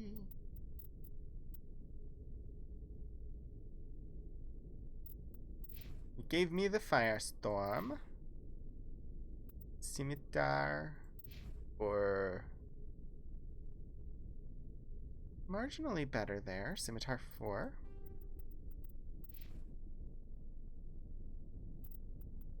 Alright, I'm not gonna just be in weapons screens the entire stream, but just wanted to do this real quick. Hammer 5. Yeah, go to that Hammer 5 there.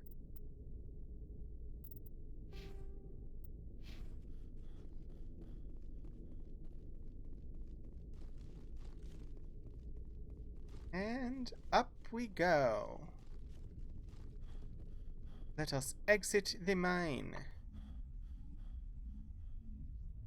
It is now yours.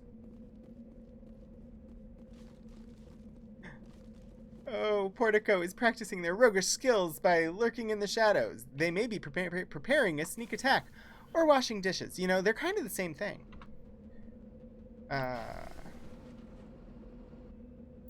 Return to Normandy. Flashed probe, disable make excavation site, research base. I think we got everything here. Let's return to the Normandy. Well, I have a chocolate to celebrate.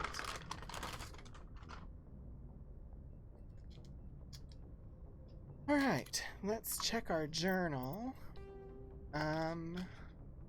Assignments. We had... Missing survey team is now complete.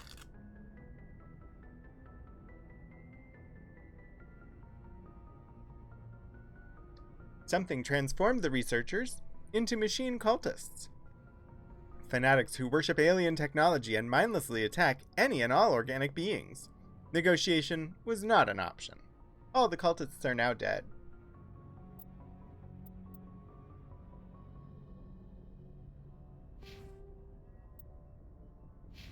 Sweet.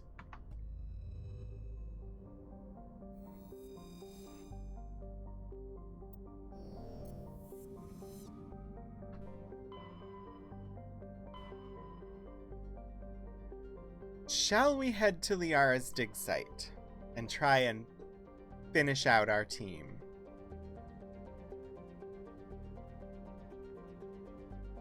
It is one of the 3 missions. Find Liara Tassoni. Go to Artemis Tau.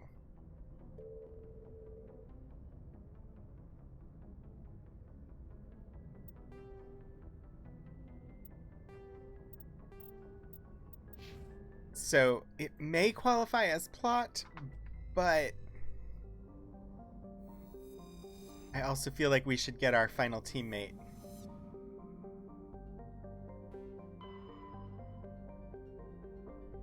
Hi, Tony! Yes, I am playing Space Flort today. We literally were just talking about, well, I mistakenly said that people had been turned into hunks, and then decided that I needed a game called Cyberhunk. That then Portico renamed to Dream Daddy Base, which was perfect. Alright, Artemis Tau. There are 4 systems to explore. Sparta, Knossos, Athens, and Macedon. I don't know which one we're supposed to go to, so let's start with Macedon.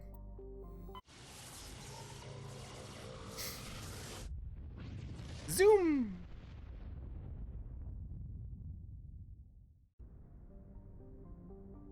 Alright, we have Sharhila.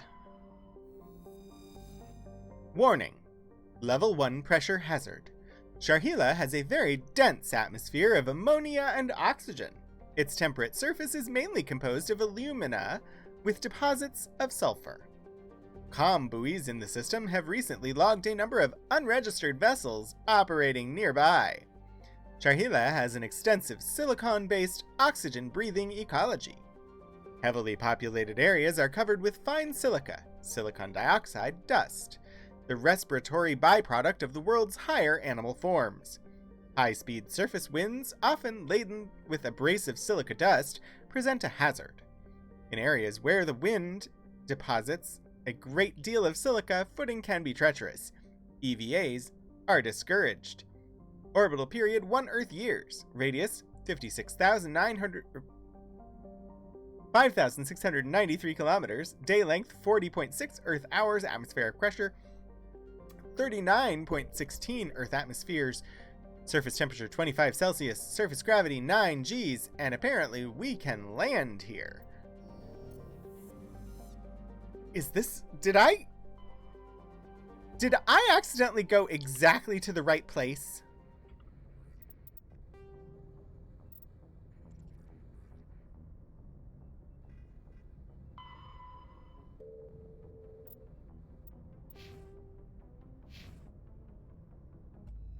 We will not be landing on that planet yet, but I think I accidentally went immediately to the planet that we were supposed to go to.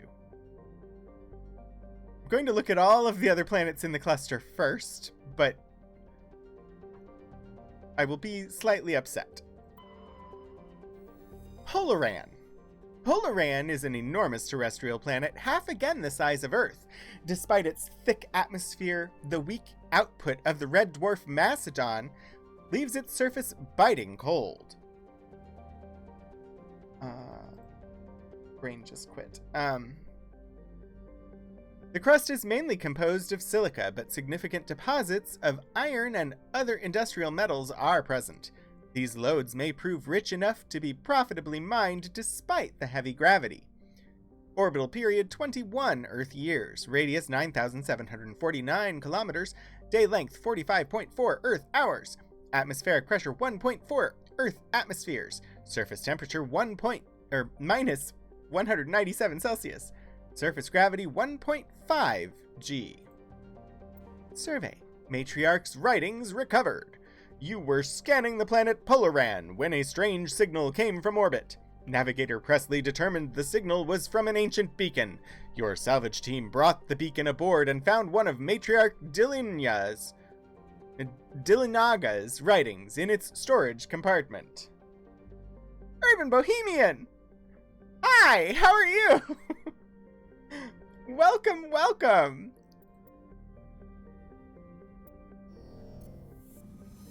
How has your Sunday been? Did you manage to get brunch? Patavig. Patavig is the second of the Macedon system's giant terrestrial planets, and by far the more interesting. Most of the surface is covered by a vast sea of liquid ammonia, in which a unique aquatic ammonia-based biosphere has developed.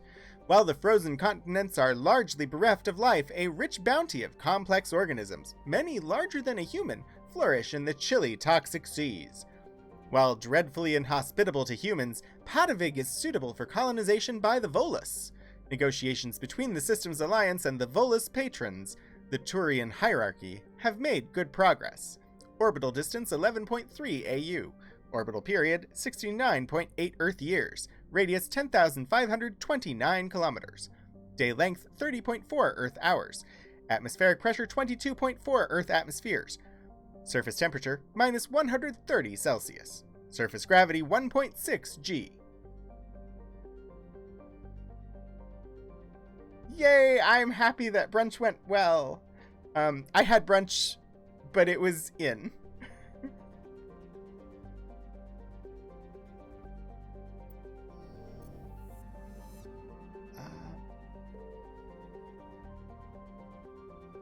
Farjalus? I think that's how I say this one. Like Beetlejuice, but I don't know. Farjalus is a standard hydrogen-helium gas giant with an abundance of airborne hydrocarbons. That's that word. Orbital period 111.7 Earth years. Radius 40,394 kilometers. Day length 19.1 Earth hours. And we can survey it. Farjalus. Sure. That's horrible. Sorry. And we found a gas deposit. Concentration of xenon. So, I think Sharhila is where we're supposed to be. So that is the last place we are going to go. Athens. Yes, a gas deposit on fart juice. It tracks. Salamis. The geological properties of Salamis have been scanned from orbit, but little else is known about it due to its thick carbon dioxide atmosphere and proximity to the energetic star Athens. The equatorial daytime temperatures have been known to turn the surface molten. The crust is composed of iron with deposits of platinum group metals. Salamis, yes. Orbital period 0.4 Earth years. Radius 6,894 kilometers. Day length 58.6 Earth hours. Atmospheric pressure 1.4 Earth atmospheres. Surface temperature 520 degrees Celsius. And surface gravity 1.3 G. And let's see. Proteus. Ooh, it's a pretty blue. Like the Hanar homeworld, Proteus has more than 90% oceanic cover. The incredible heat thrown off from Athens raises global humidity to 100%, creates constant cloud cover, and powers colossal typhoons that rage across the surface year-round. Hot, humid, and storm-racked, Proteus's rare combination of oxygen-nitrogen atmosphere and carbon-based biosphere nevertheless recommend it for colonization. A pilot program is studying the possibility of colonies below the ocean surface, safe from the worst effects of the weather. Colony founded 2179, population 12,470, capital Ithaca. Orbital period 4.9 Earth years, radius 10,210 kilometers, day length 51.4 Earth hours. Atmospheric pressure 1.21 Earth atmospheres, surface temperature 34 Celsius, and surface gravity 1.3 G.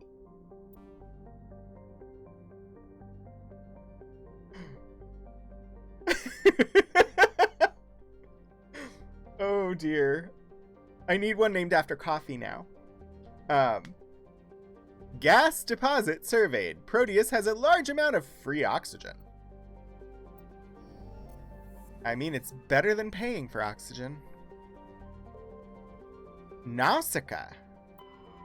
This must be the home to the Nausicans. Sorry, wrong franchise. Traces of sodium in the atmosphere give Nausicaa its overall dark gray color, but it is otherwise a typical hydrogen-helium gas giant. An abundance of water vapor in the upper atmosphere account for its white clouds. Orbital period 57.6 Earth years. Radius 59,729 kilometers. Day length 14.0 Earth hours. I mean, it's Nausicaa, which is either Studio Ghibli or Star Trek. Circe. Or, Greek mythology, since this entire system is Greek mythology. Circe is a modestly sized hydrogen-helium gas giant. Oh, sorry. Just hit my mic with my hand. I don't know if you heard. Circe is a modestly sized hydrogen-helium gas giant with traces of sulfur and chlorine. These give it its striking yellow-green tint. As the development of the Proteus colony continues, Circe will likely be developed for helium-3 mining. Orbital period 141.9 Earth years, radius 22,479 kilometers, day length 10.9 Earth hours. And another gas deposit. Ooh, this gassy system here. While scanning this gas giant, you detect a large concentration of helium-3. Can break captain's hearts. Portico. Oh my. And we have Pharos. Ooh, I like this color. It's very nice green color. Distant Pharos has seen only a cursory examination by an unmanned probe. It has a trace atmosphere of nitrogen and argon. Its surface is mainly composed of tin with deposits of carbon. Deeper craters have been partly filled by ice, suggesting there may be a significant amount of water locked up beneath its frozen surface. A large, ice-bright crater... Let's try that again. A large, ice-bright crater in the southern hemisphere makes the planet visible from the inner system, leading to the planet's name. I guess I don't know Pharos very well in mythology. I'm not sure why that would be leading to its name. Orbital period, 275.4 Earth years. Radius, 7,623 kilometers. Day length, 47.4 Earth hours. Atmospheric pressure, 0.04 Earth atmospheres. Surface temperature, minus 176 Celsius. Surface gravity, 0.9 G. Turian insignia recovered. Scans of the planet Pharos revealed an abandoned base on its moon. The recon team found nothing of interest, but much of the debris was marked with the Magna colony insignia. Yay, we're continuing our collecting. I think this system is just surveys. So let's head on over to Knossos. Minus 176 C. Yeah, a little chilly that. Alright. Knossos. And we have Phaistos. Phaistos is a small terrestrial with a trace atmosphere of carbon dioxide and xenon. The surface is scorching hot and mainly composed of sulfur and various silicates. There is little of interest on this desolate world. Orbital period, 0.3 Earth years. Radius, 4,238 kilometers. Day length, let's slow it down and have my lips start actually saying what I want them to say instead of saying things I said like 10 minutes ago. Radius, 4,238 kilometers. Day length, 57.2 Earth hours. Atmospheric pressure, 0.27 Earth atmospheres. Surface temperature, 551 Celsius. Surface gravity, 0.63 G. And Portico, thank you for redeeming a hydrate.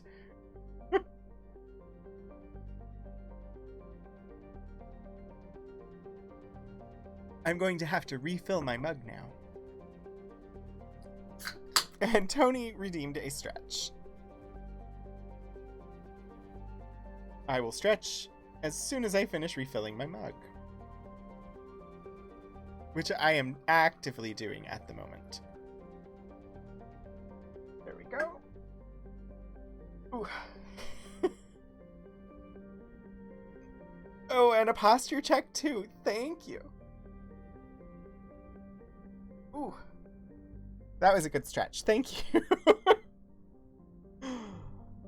Oh, wow. It's been 2 hours. How's it been 2 hours already? I'm having too much fun. I don't want to stop soon. We only have an hour left. Therum. Therum is a distant but rich industrial world claimed by the Human Systems Alliance. Its plentiful heavy metals have fueled the recent manufacturing boom on Earth. Core samples, rich with the fossils of simple silicon-based organisms, indicate Therum was more habitable in the past than it is at present. Perhaps this explains the many Prothean ruins dotting the surface, most of which have been looted by mining corporations. Colony founded 2167, population 34,000, capital Nova Yekaterinburg. Orbital period 6.4 Earth years. Radius 6,724 kilometers. Day length 28.3 Earth hours. Atmospheric pressure 0.68 Earth atmospheres. Surface temperature 59 Celsius and surface gravity 1.12 G. And we can land here too. So, this one actually seems more likely for where we would find Liara, since it mentions Prothean ruins. So, remember that in Therum's a possibility. Zakros. Zakros is a terrestrial world with a nitrogen-methane atmosphere containing trace amounts of hydrocarbons. Its frigid surface is mainly composed of water ice and hydrocarbon slush. Hydrocarbon slush. Most of the surface is not solid enough to support the full weight of a landed ship. If approach is necessary, use shuttles or keep the ship's mass effect envelope up. Orbital period 33.9 Earth years. Radius 4,572 kilometers. Day length 45.6 Earth hours. Atmospheric pressure 0.40 Earth atmospheres. Surface temperature minus 71 Celsius and surface gravity 0.4 G. Next up, we have this lovely green globe, Armeni. So pretty. Armeni is a terrestrial world with an unusually thin atmosphere of krypton and xenon. Its surface is composed of silica with deposits of carbonaceous materials. The initial flyby probe of Armeni detected multiple areas at the equator with oddly regular surface protrusions. It has protrusions at the midsection. Closer investigation revealed these as millions of elaborate crypts a few meters below the surface, left by a long-extinct spacefaring species known as the Zioff.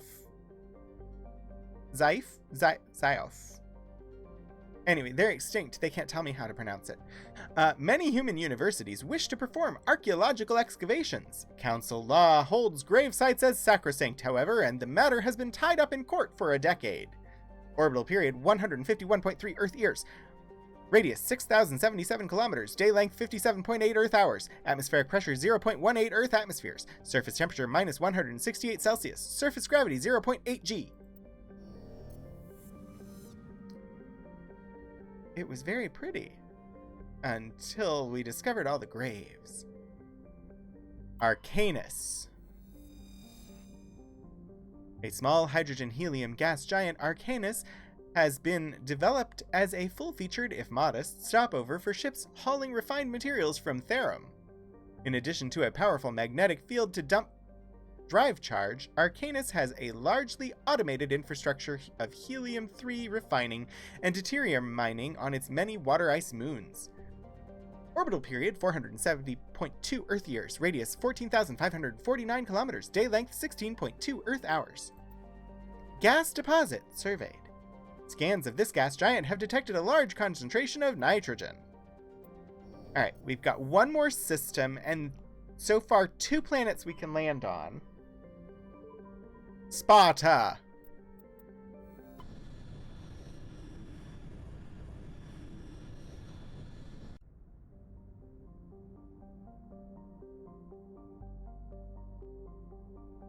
I don't know how to say that one. Tremanra? I'm just gonna call it Trelane. Anyway, this planet is a dwarf planet composed of light magnesium silicates with deposits of aluminum. Its surface is covered by wide swaths. Its surface is covered by wide swaths of ancient dark basaltic lava, possibly indicating the world was created through an impact with some other body in the system. Tremanra's magnetic field is non-existent. This makes it impossible for ships to dump drive charge from orbit. That said, Tremanra's minuscule gravity allows even cruiser-sized vessels to land safely for direct grounding.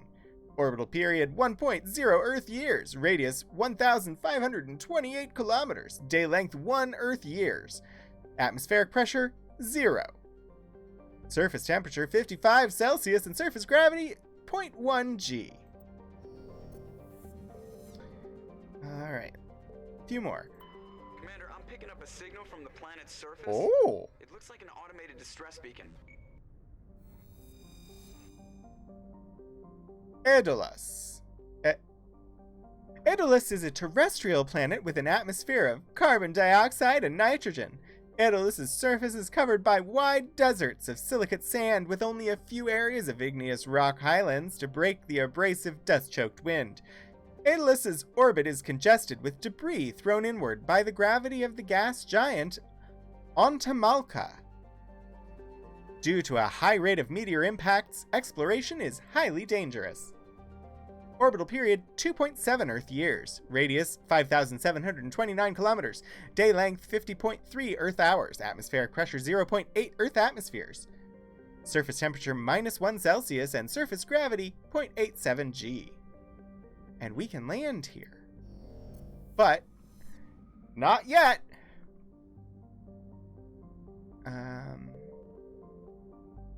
Altaia. Ooh, Archivist Kira has struck from the shadows and landed a critical hit! Welcome back! Great job on your stealthing! Oh, I'm in a mood today, aren't I? Altaia. Also, welcome back, Kira. Altaia is an unusually large terrestrial world with a trace atmosphere of methane and ammonia. The surface is frozen, and mainly composed of sandstone and other sedimentary rocks with deposits of iron and chlorides. Judging by the sedimentary composition of the crust, it appears that Altaia once possessed an atmosphere thick enough to support some form of liquid. What cataclysm stripped the atmosphere and left the planet to freeze is not currently known. Orbital period 18.1 Earth years. Radius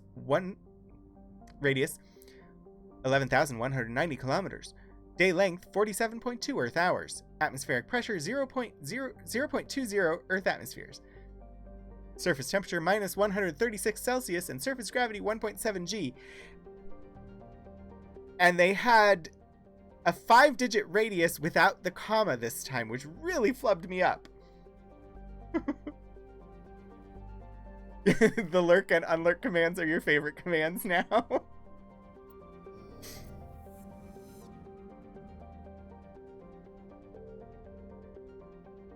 I happen to quite like the credits one that calls you out by name for being amazing. Antamalka is a large hydrogen-helium gas giant with traces of chlorine and sulfur in the atmosphere. Its massive gravity well tugs many asteroids from the outer belt inwards past the orbit of Altaia and Aeolus, and eventually settle into the inner belt. Antamalka's orbit is congested with hundreds of captured moons. Most last only a few thousand years before being ejected, dragged down into the atmosphere or ripped apart by tidal forces and added to the gas giant's immense rings. Attempting to navigate this chaotic environment is hazardous at best. Ships without military-grade kinetic barriers are likely to suffer catastrophic impacts. Orbital period 39.1 Earth years, radius 72,492 kilometers. Day length 17.7 Earth hours. See, they put a comma in that one. Gas deposit surveyed. Scans from orbit have detected a large concentration of hydrogen. So the universe exploration here, this feels very similar to how it was in Andromeda. I don't know if this is different than how it was originally. Alsages. Alsages. I don't know. Ooh, it's pretty though. Alsages? Alsages. No idea. Small distant Alsages is a small terrestrial with a trace... Small distant Alsages is a small terrestrial with a trace atmosphere of methane and argon. The surface is composed of water ice and calcium, with occasional deposits of light metals.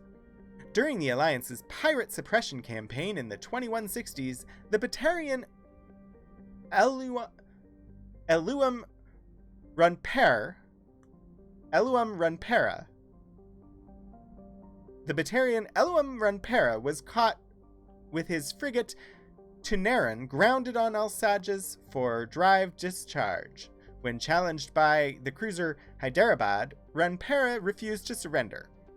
The Tunaran was destroyed attempting to take off. The debris is strewn across the southern hemisphere. Orbital period 73.8 Earth years. Radius 4,926 kilometers. Day length 23,300... Day length 23.3 Earth hours. Atmospheric pressure 0. Surface temperature minus 193 Celsius. And surface gravity 0.7 G. Rare element surveyed. Scans from orbit have detected a small deposit of plutonium. Okay. I have to pick one now. There are 3 potential planets to land on. Let me check the journal and see if there was anything about that distress beacon. Valuable minerals. Missing marines. You encountered a distress beacon when you entered the Sparta system. Someone there may need assistance. Find recon team. Go to the Sparta system in the Artemis Tau cluster and look for the recon team. This keeps us away from moving forward on plot, so we're doing this one first. And then we'll look at which of the other 2 planets we're going to land on. I believe we're at the Sparta system currently. Yep. And it was Aeolus where we got the distress beacon, so we're gonna land on Aeolus. And we're bringing the cute one and the dancy one. I don't know. I don't know why. I mean, cute because, Kaiden's cute. Why did I call her the dancy one? Probably because of the GIF that I used in my tweet. Anyway, accept squad. The cute one and the dancy one.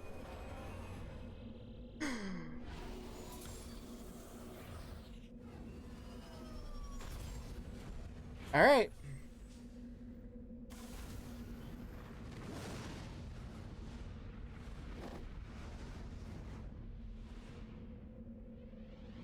Definitely how I should evaluate mission squads.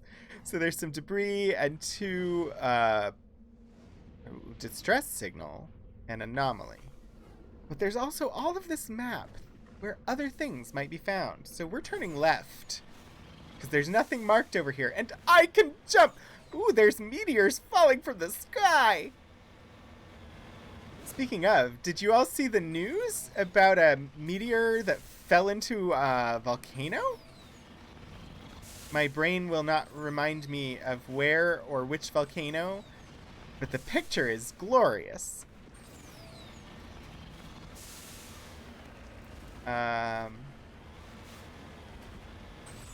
It was Indonesia, wasn't it? Hey.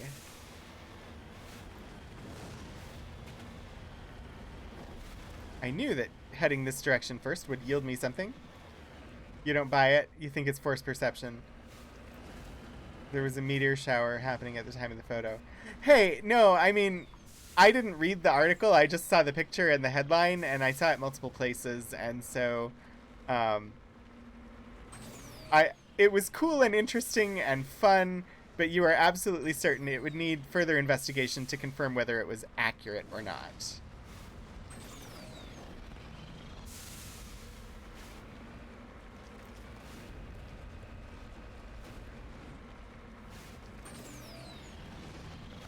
But of course, Eric's commentary on it about it being the gods playing golf or something like that was perfect.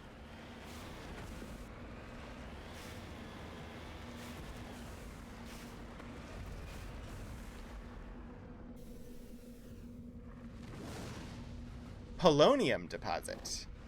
Oh, and now I have to do the mini game again. Arr! I don't like the mini game.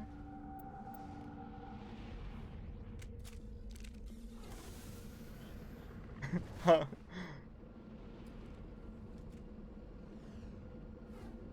Yeah, it's a really nice picture. I mean, assuming it's not photoshopped, but honestly, even if it is photoshopped, they did an amazing job. It's glorious. Jump!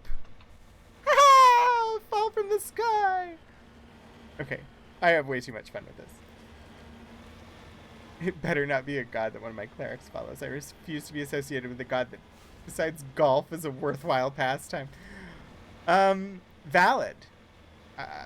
Totally valid.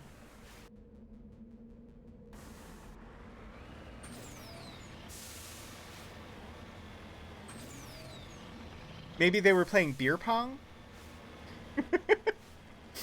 Also not a game I'm terribly fond of, but I'm trying to think of what games... Maybe this was the old toy with the ball on a string and you trying to get it into the cup.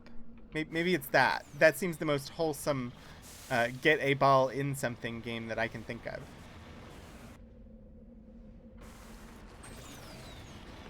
Cornhole. Okay. Oh yeah, mini golf. Mini golf is amazing. If you haven't played golf with your friends, it is a video game mini golf game that is actually quite a lot of fun. But also, can we talk about cornhole for a second? Everyone seems to know this game as cornhole, and I am almost 42 years old, and until I moved to Southwest Virginia in July of 2015, I had never heard of cornhole. I grew up in the DC suburbs, and I knew of a game called Beanbag Toss, but I had never heard of cornhole until I moved to Southwest Virginia in 2015, and now everybody talks about cornhole all the time, and I just don't understand. Yeah, Kira, you'd never heard of it called Cornhole until you moved here. Same thing. Like, I had never heard of it, a game called Cornhole. Sack in the mouth. Oh, that's bad.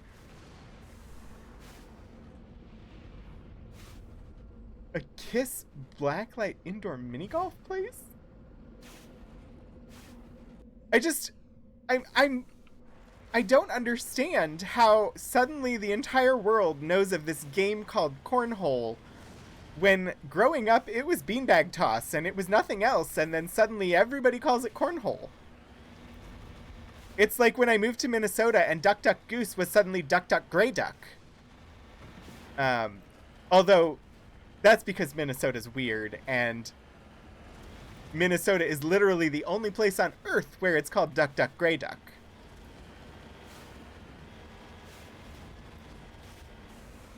Yes, indeed, Duck Duck Goose is known as Duck Duck Grey Duck in Minnesota.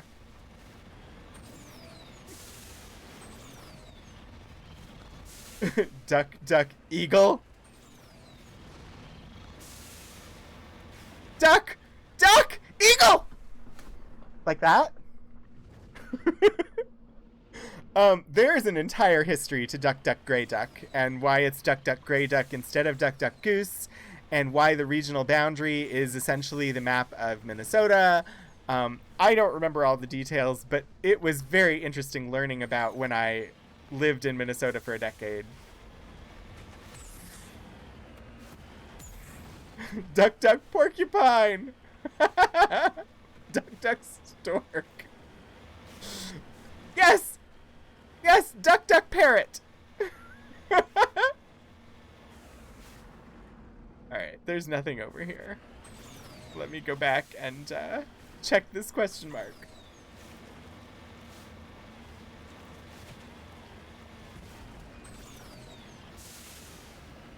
You know, it is really fascinating that there's this whole regional name for it that is basically localized to just Minnesota. Oh, mummified Solarian. Why is there a minigame to pick something up off of a mummified Solarian? ID tag recovered. You found Captain Milon's identification tag. How it ended up here is impossible to know for sure. I mean, I imagine it ended up here because the captain's body is right there. Definitely Duck Duck if there's a face hugger. Oh no, Duck Duck face hugger? Awesome! Oh, that reminds me. I haven't shown you all. I didn't mean to do that. I have to show you. My coasters. I got coasters. This is what my coasters look like.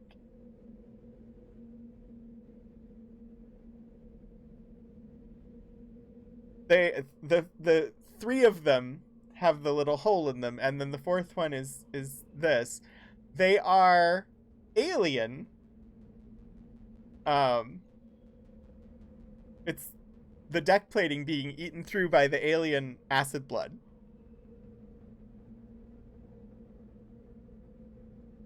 So those are my coasters because I love Alien. It's such a good movie. The whole series is good. I even like the new ones. I have not found a single, well,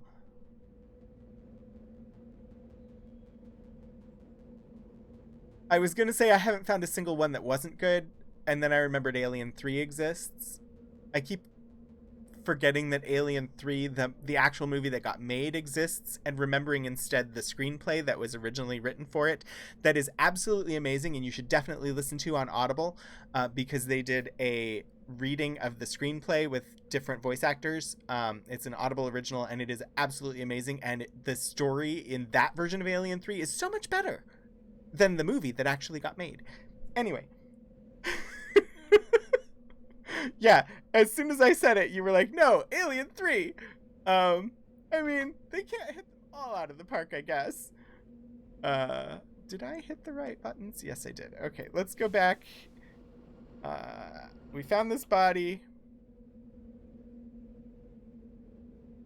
But I do love Alien. I still need to get... I want... I definitely want a plushie of the Alien Queen, the Xenomorph. I definitely want a plushie face hugger. Actually, I should... I know they made a Funko Pop. I should get an Alien Funko Pop. I love Alien. I've just not spent much time collecting the stuff from it, but I really should.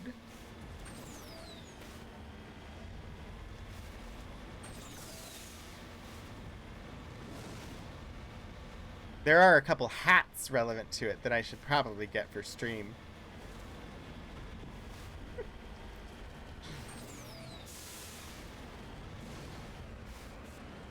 The whole, like, super religious prisoners sworn off of carnal contact. Just a horrible, horrible plotline for Alien 3, when the actual, like, original screenplay for Alien 3 was a continuation of the story directly on the end of Alien 2.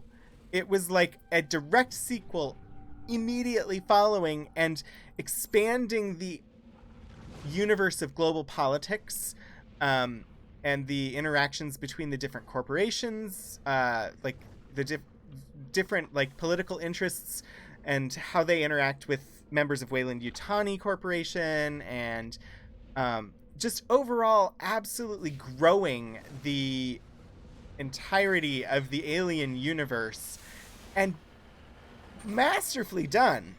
And I really just don't understand how they threw out that script and approved the one that actually got made.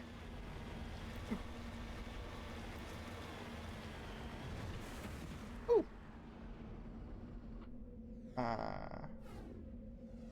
Ooh, lunch. That sounds good. I hope you make some good food. Adventures of Tony is practicing their roguish skills. By lurking in the shadows, they may be preparing a sneak attack of lunch.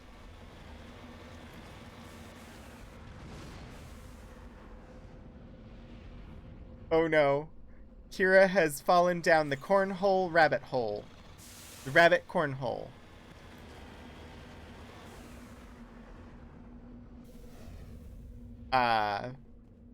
Thinking of what cornhole means. The rabbit's cornhole, not necessarily a place you want to be exactly phrasing. Oh dear. Down the rabbit's cornhole is not a good phrase. Light metal surveyed. You have successfully surveyed a deposit of lithium.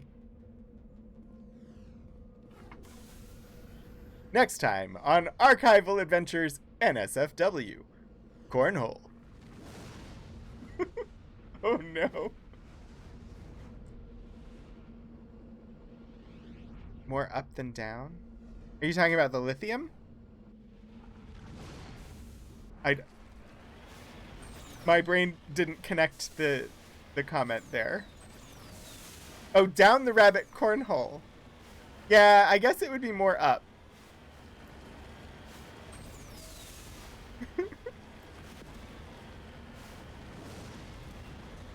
Yeah, definitely still NSFW. Sorry, I was busy scanning lithium and my brain was on to lithium as in the medication given to people with depression problems.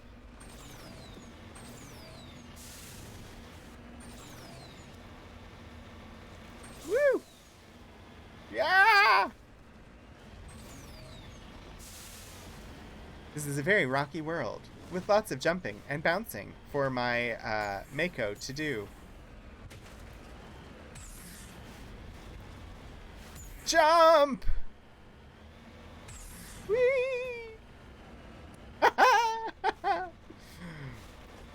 That was fun. Where are we going now?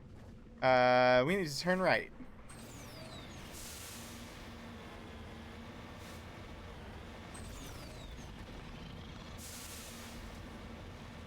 So, if this was in reality, and I was in this vehicle, I would 100% not be driving this way. I can't even ride freaking roller coasters, but this is tons of fun.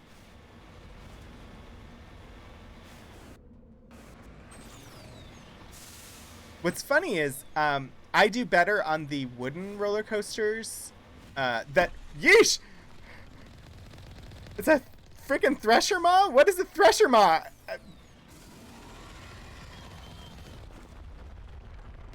What the heck? Sensory tentacles.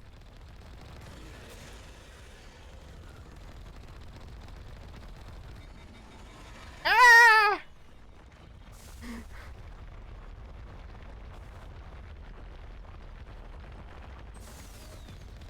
Shoot him up! Shoot him up! Eat him up! Wow! No! Ah! Uh-oh! Uh-oh! Uh-oh! Jump! Jump! Run! Jump! Drive! Run! Critical failure.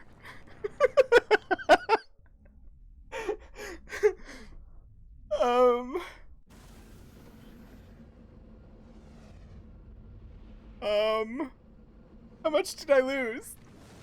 Everything.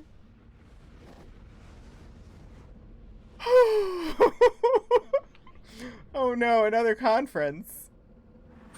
Kira, you need to take a day off sometime. Okay. We know what our target points are, and we know to save before encountering a Thresher Maw. I was doing fine. I ran into the sensor tower, which stopped me dead. There was a thing over here, wasn't there? Yes, there was. There it is.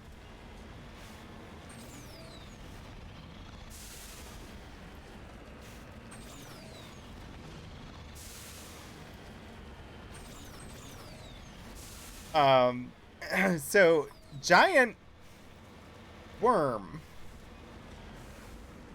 was unexpected. I mean, it shouldn't have been unexpected because the movie Tremors exists.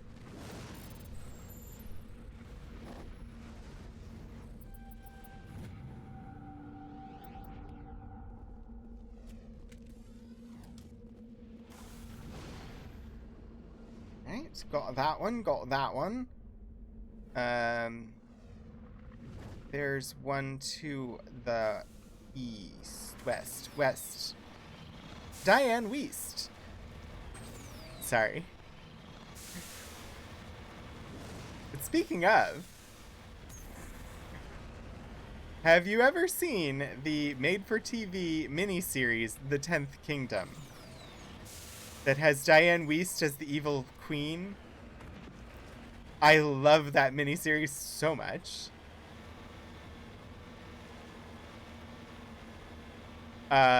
It's like 6 hours and it is amazing. Oh,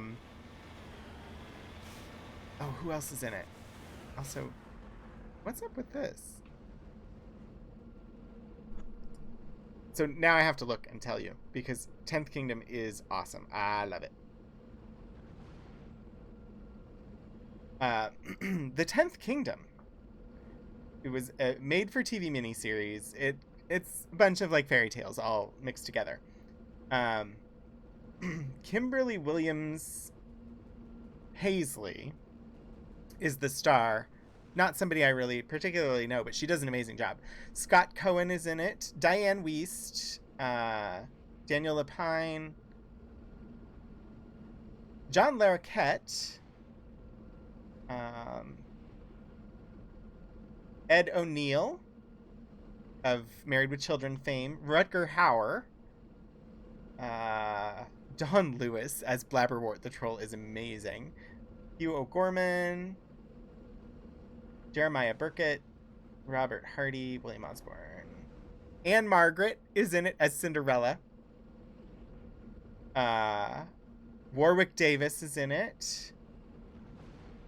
It's amazing. I love it.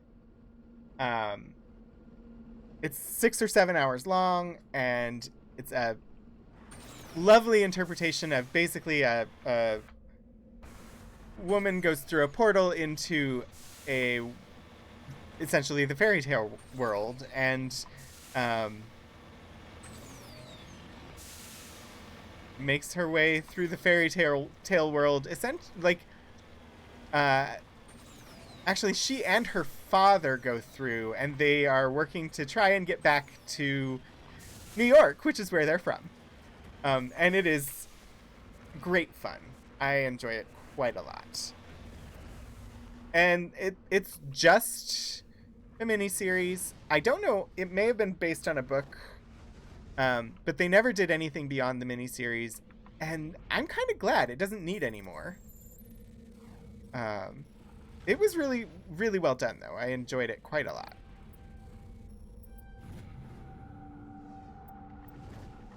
All right, we got the deposits. Time to go to the debris, and then to the anomaly, and then save the game. So we don't die from Thresher Maw again. Going the wrong direction.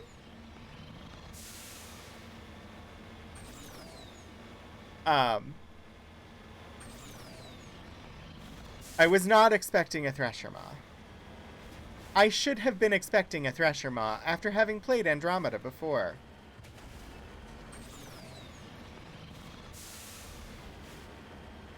Also, I think we found another deposit that we hadn't found last time.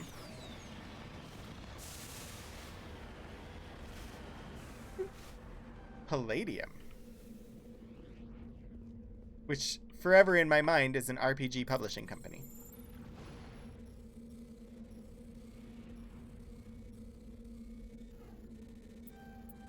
Because it is the first RPG publishing company that I ever bought a book from. You've successfully surveyed a large deposit of palladium.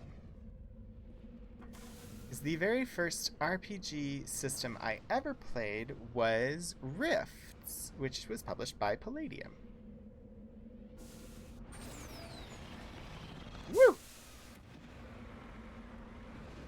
And, you know, speaking of people going from the real world into a fantasy kingdom, that's essentially what happens in Rifts. Rifts basically is set on a world where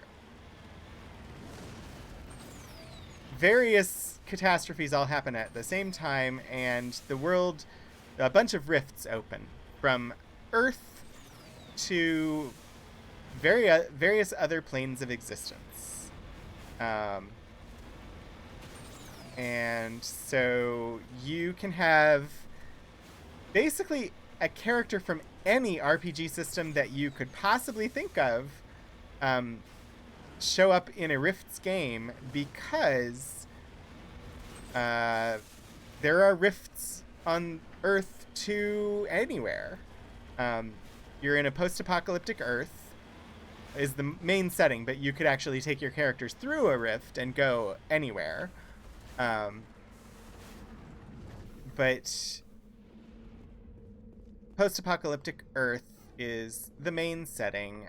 When I was playing, we were based in Chi-Town, which is just Chicago. But it was post-apocalyptic Chicago. And it's funny because I did not know that Chi-Town was a nickname for Chicago when we started playing that. And I thought, wow, that's interesting. I was naive back then. Anyway. But yeah, like, I had characters from... Well, basically, they had conversion tools that would let you convert anything. I remember somebody had created Care Bear statistics for Rifts. My character was a shape-shifting living tree. She was a willow tree. Who looked like a human most of the time. They also had essentially mechanized combat suits, single-person mechanized combat suits called Glitter Boys that were very popular in the system. I never played with Glitter Boys, but they were a staple of that system. Looking back at it, though, the actual, like, core books for it aren't great. They would have a number of things that would need to be modified to be acceptable under modern standards.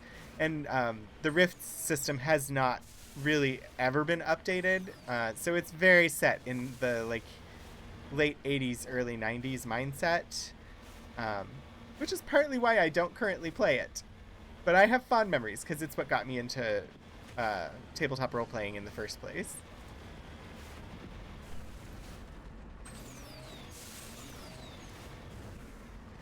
Alright, where to?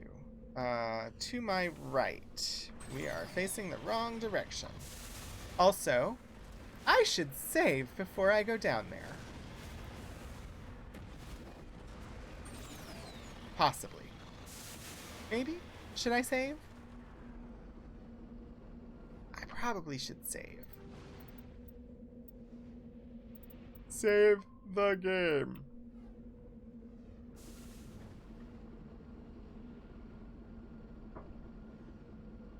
All right. Are we ready? The answer is no, we're not ready.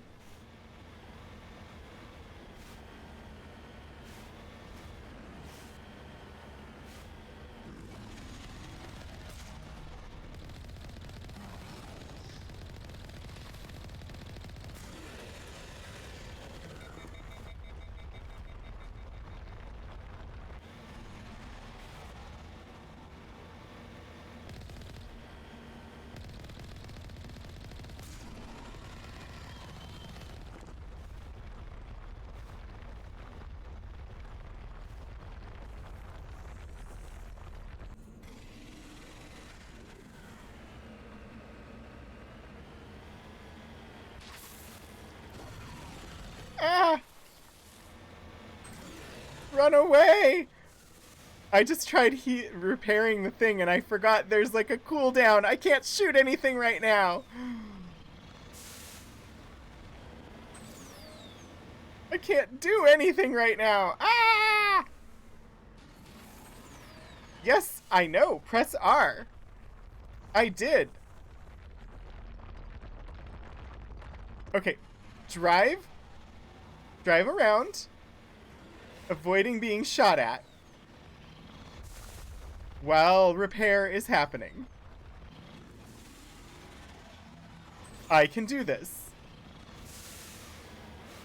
I am video game player. I am playing video game. Yes? I can game. Video of type. Play. Yes? Shoot the thing! Kill it! Kill the thing! It's scary! It's shooting at me! Destroy! Destroy! Maybe repair. Repair? Drive. Yeah! Drive for your life, for you might be shot by a giant Tremors worm. Shoot the sensory tentacles. Dalek syntax encouragement. Seek, locate, game. Exterminate. Exterminate. Ah! Exterminate. Kill the thing! Yeah, run, run, run! Run, run, Rudolph. Shoot the thing in the tentacle mouth. Run! Holy mackerels.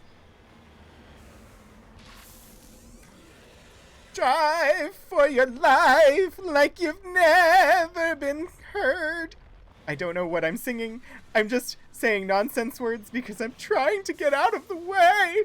Oh my gosh. Run, run, run, run, run, run, run. It takes much too long to repair this thing. I want to be able to shoot. I can't shoot. Ah! No! Shoot. Shoot the shooty bits. Exterminate the worm. Come on, be like Reba McEntire and shoot the worm.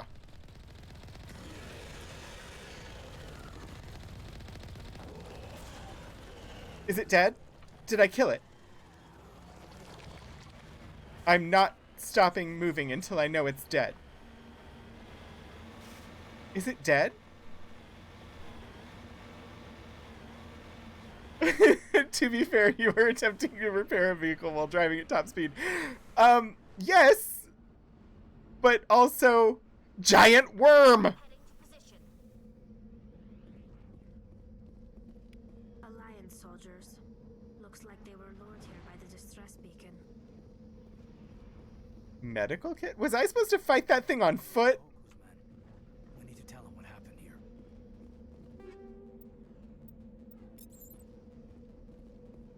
Because there was no way that I was going to be fighting that thing on foot. Okay, so they were lured here by a distress beacon and were not able to turn off said distress beacon? Yes, sir. You lead, I'll follow.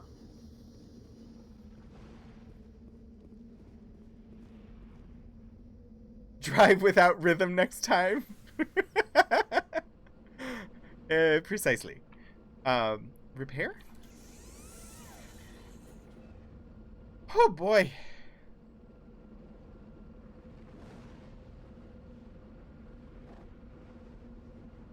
It only took me twice to kill my first Thresher Maw. Ma! I killed the Maw!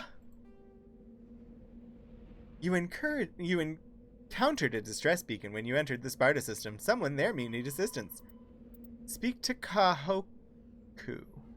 You found the dead bodies of men who served under Admiral Kahoku. Return to the Citadel Tower and inform the Admiral of their fate. Locate signs of battle. Okay.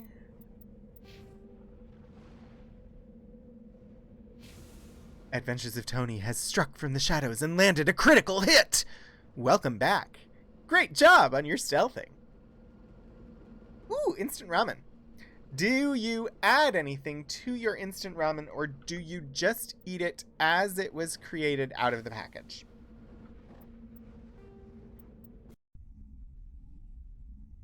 Also, I really, really miss restaurant ramen. Really miss restaurant ramen. It's been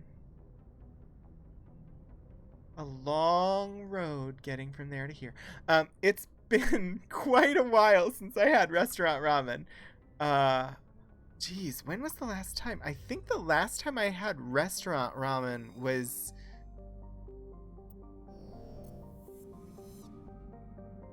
at the Society of American Archivists meeting in Portland, Oregon, which would have been 2 years ago? 3 years ago? I don't remember. Sprouts, corn, and some types of meat. I think Kira's lurking, or she could tell me when Portland was.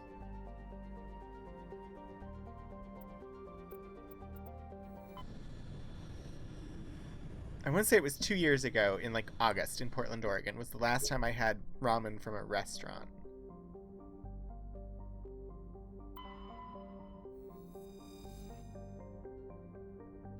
Tony, why are you doing a bad by having soda?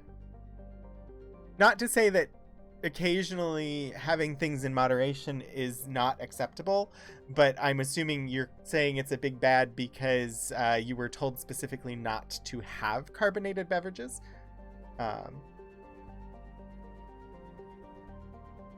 So I adore mushrooms. Hence, ramen with mushrooms in it is definitely a thing I do. Also, there is a fruit fly. Well, there was a fruit fly. There is no longer a fruit fly. It's been very active in here, running around on my desk. Alright, the cute one and the dancy one again.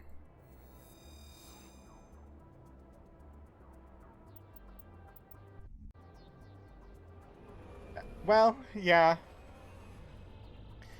Soda tends to have a little bit of sodium, but not like the instant ramen does.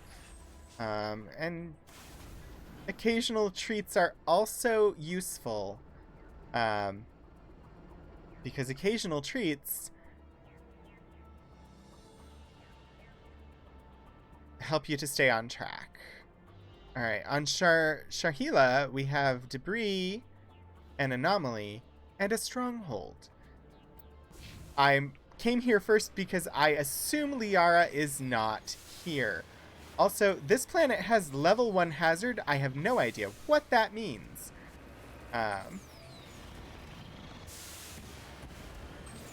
It doesn't seem to be hurting our Mako at all.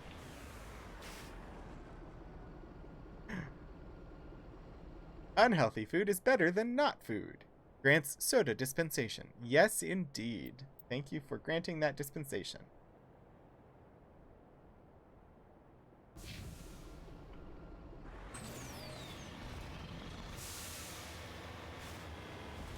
I'm sorry that you could not go cherry picking, but I'm glad that you're here hanging out for the stream. I have never been cherry picking.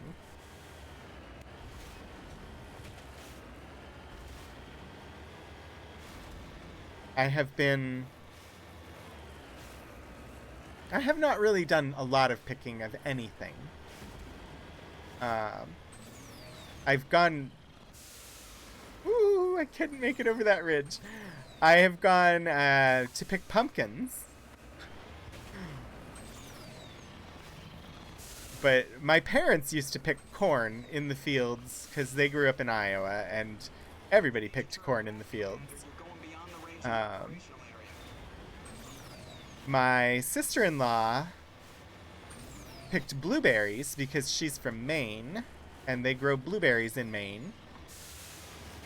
But I grew up in the DC suburbs. We didn't pick anything.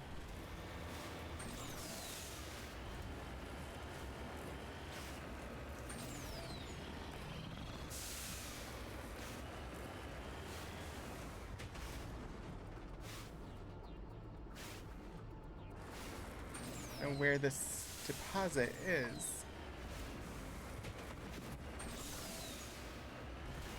Also, I'm kind of surprised that there are cherries to be picked at this time of year in Southern California. Like, I expect that in, like, Washington State. Go up the hill. It's up there. I want to go up there. How do I get up there? This way? I'm not stopping until I get the resource scanned. You mean that's not level terrain? Honestly, this is easier than scanning for minerals in Andromeda. So, I'm okay. Good. Huzzah. Oh. All that work to play a minigame.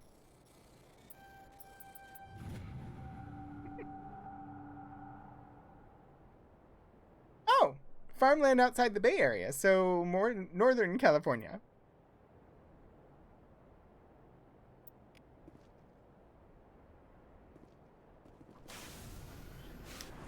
Ooh, we've got about 10 minutes. I'll drive around, and then we will confirm that Enthusiami is streaming today, because that's where we will be headed for our raid when it comes time. Unless she's off today, in which case we'll go somewhere else.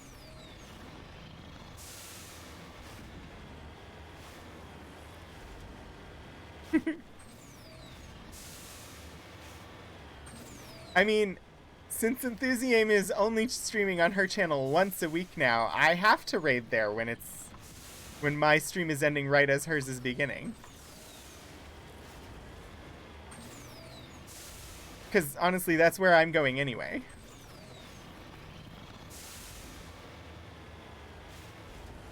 And I guess last week she was doing book fair. I don't know what the plan is for this week. Sunday always used to be Mass Effect, but she finished the games after 5 years.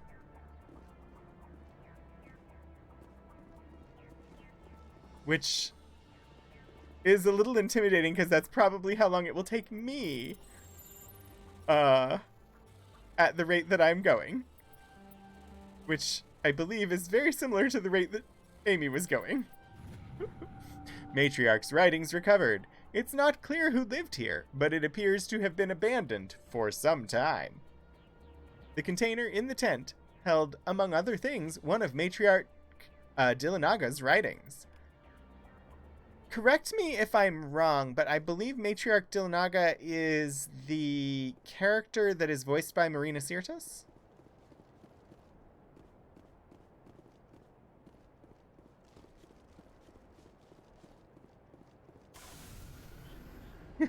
If they wanted you to finish a 5-year mission, very enterprising. So many side quests. Yeah, I mean, lots of side quests. It only took me like 2 months to play all of Andromeda and do all of the side quests and fully explore everything. But I also played it like non-stop. This, to get through Mass Effect 1, 2, and 3 at 3 hours a week will likely take 5 years.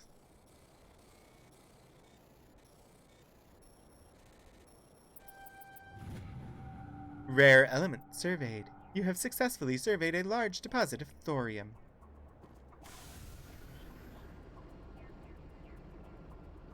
Okay. So I just remember Marina's character being the matriarch or something like that, and they keep referring to Matriarch Dillinaga.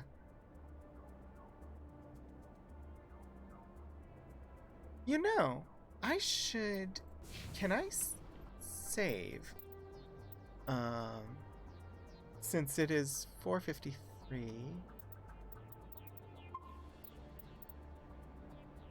There is codex entries I have not looked at.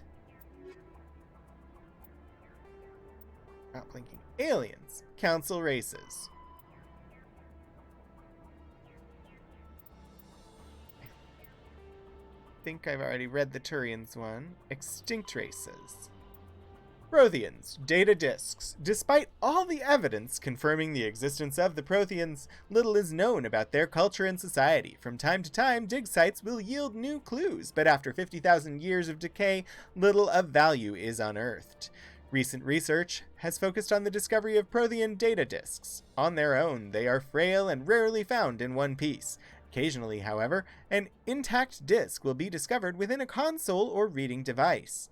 To date, over 36 disks have been recovered, and a few of those have been restored to the point where researchers can begin analyzing them. Though it may be some time before scientists discover a way to transfer the data off the disks, they are currently considered the most tangible leads for learning more about the Prothean culture. Matriarch Phyllis Diller? Okay.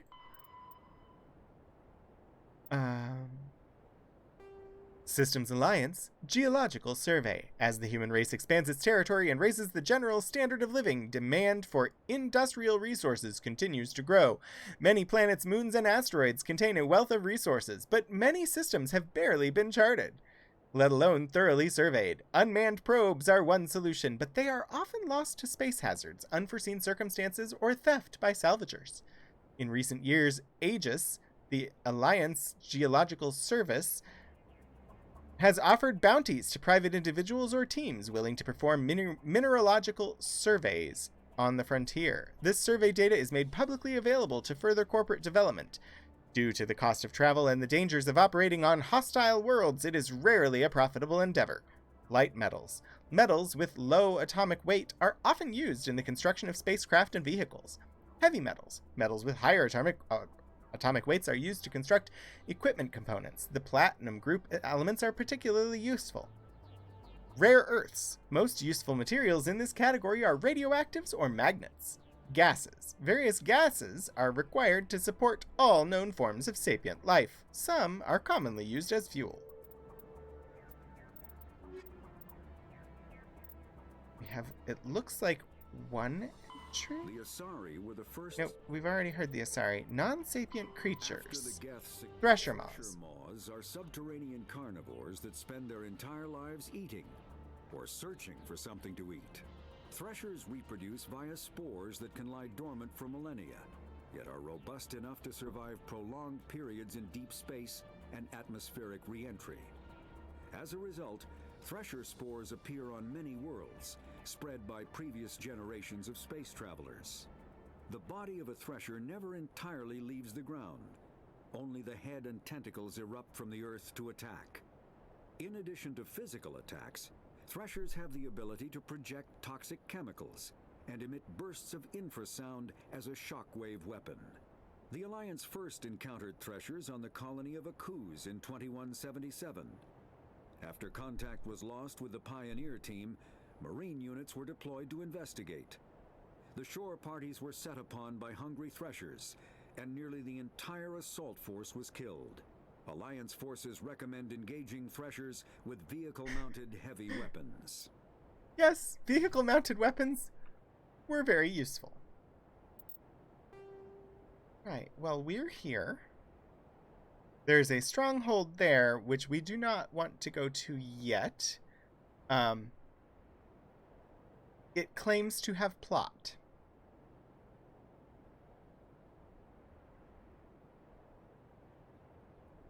So I'm very scared to go there, because plot.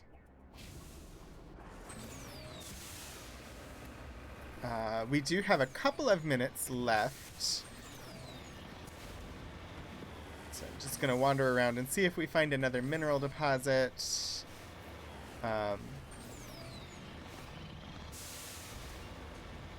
But I hope everybody has been enjoying the stream today. The plan for tomorrow is more Battletech, which I have been having a ton of fun with. Or I could play more Mass Effect tomorrow. Wait, something's shooting at me. Plot is shooting at me. I wasn't ready for you, Plot. Stop it! No! I say no! I am not here for you, Plot. I'm actively trying to avoid you. Stop shooting at me, Plot.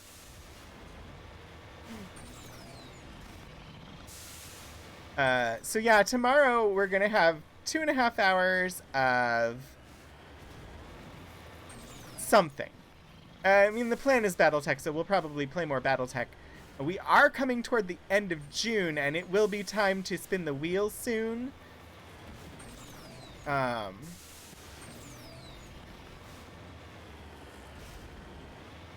So we will be switching away from Battletech for the month of July. I went ahead and played 2 months of it because we really hadn't gotten very far, but we have done more now. And I didn't want there to be a chance that we would end up playing Carto while Tony was going through their procedure. So I held off on spinning to make sure that we wouldn't. So, hi Elaki, happy Sunday.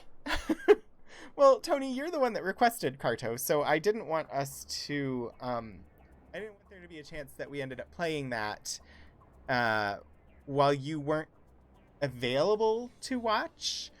But yeah, we'll be spinning the wheel for Monday streams soon. I think there are 2 more Mondays.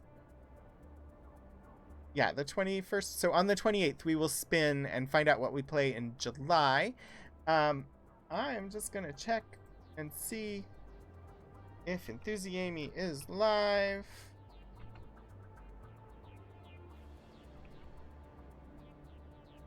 Enthusiame. It does.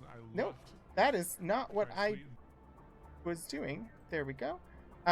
Yes, so stream is up. There's about 15 minutes to go before Enthusiame will be actively live, but it looks like it is Sunday stream day, Valleycation today with Stardew Valley.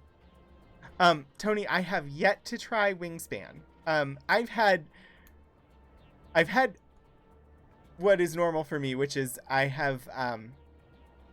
look at the list of games and I get decision paralysis and just end up playing the same thing that I've been playing. So I've been playing a lot of Valheim. But it is there, and I know that you got it for me, and I will play it at some point soon, because it looks really good. But I get the decision paralysis quite easily and often. So I end up getting into a repeat pattern of the same game over and over again, and lately it's been Valheim. So I am at the end of my time, and I am going to go ahead and set up the raid over to Enthusiame.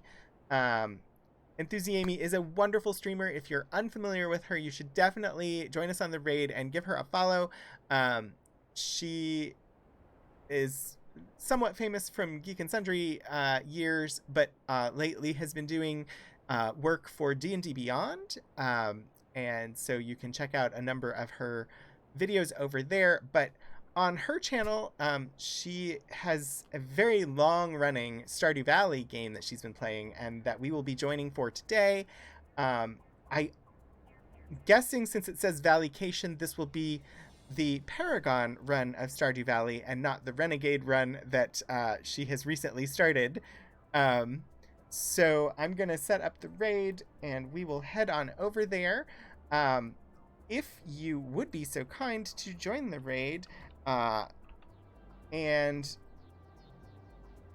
go ahead and say, I don't know, Rogue Raid. Yes, Rogue Raid. That is what it is. Rogue Raid. And you can use the daggers. That would be wonderful. So something like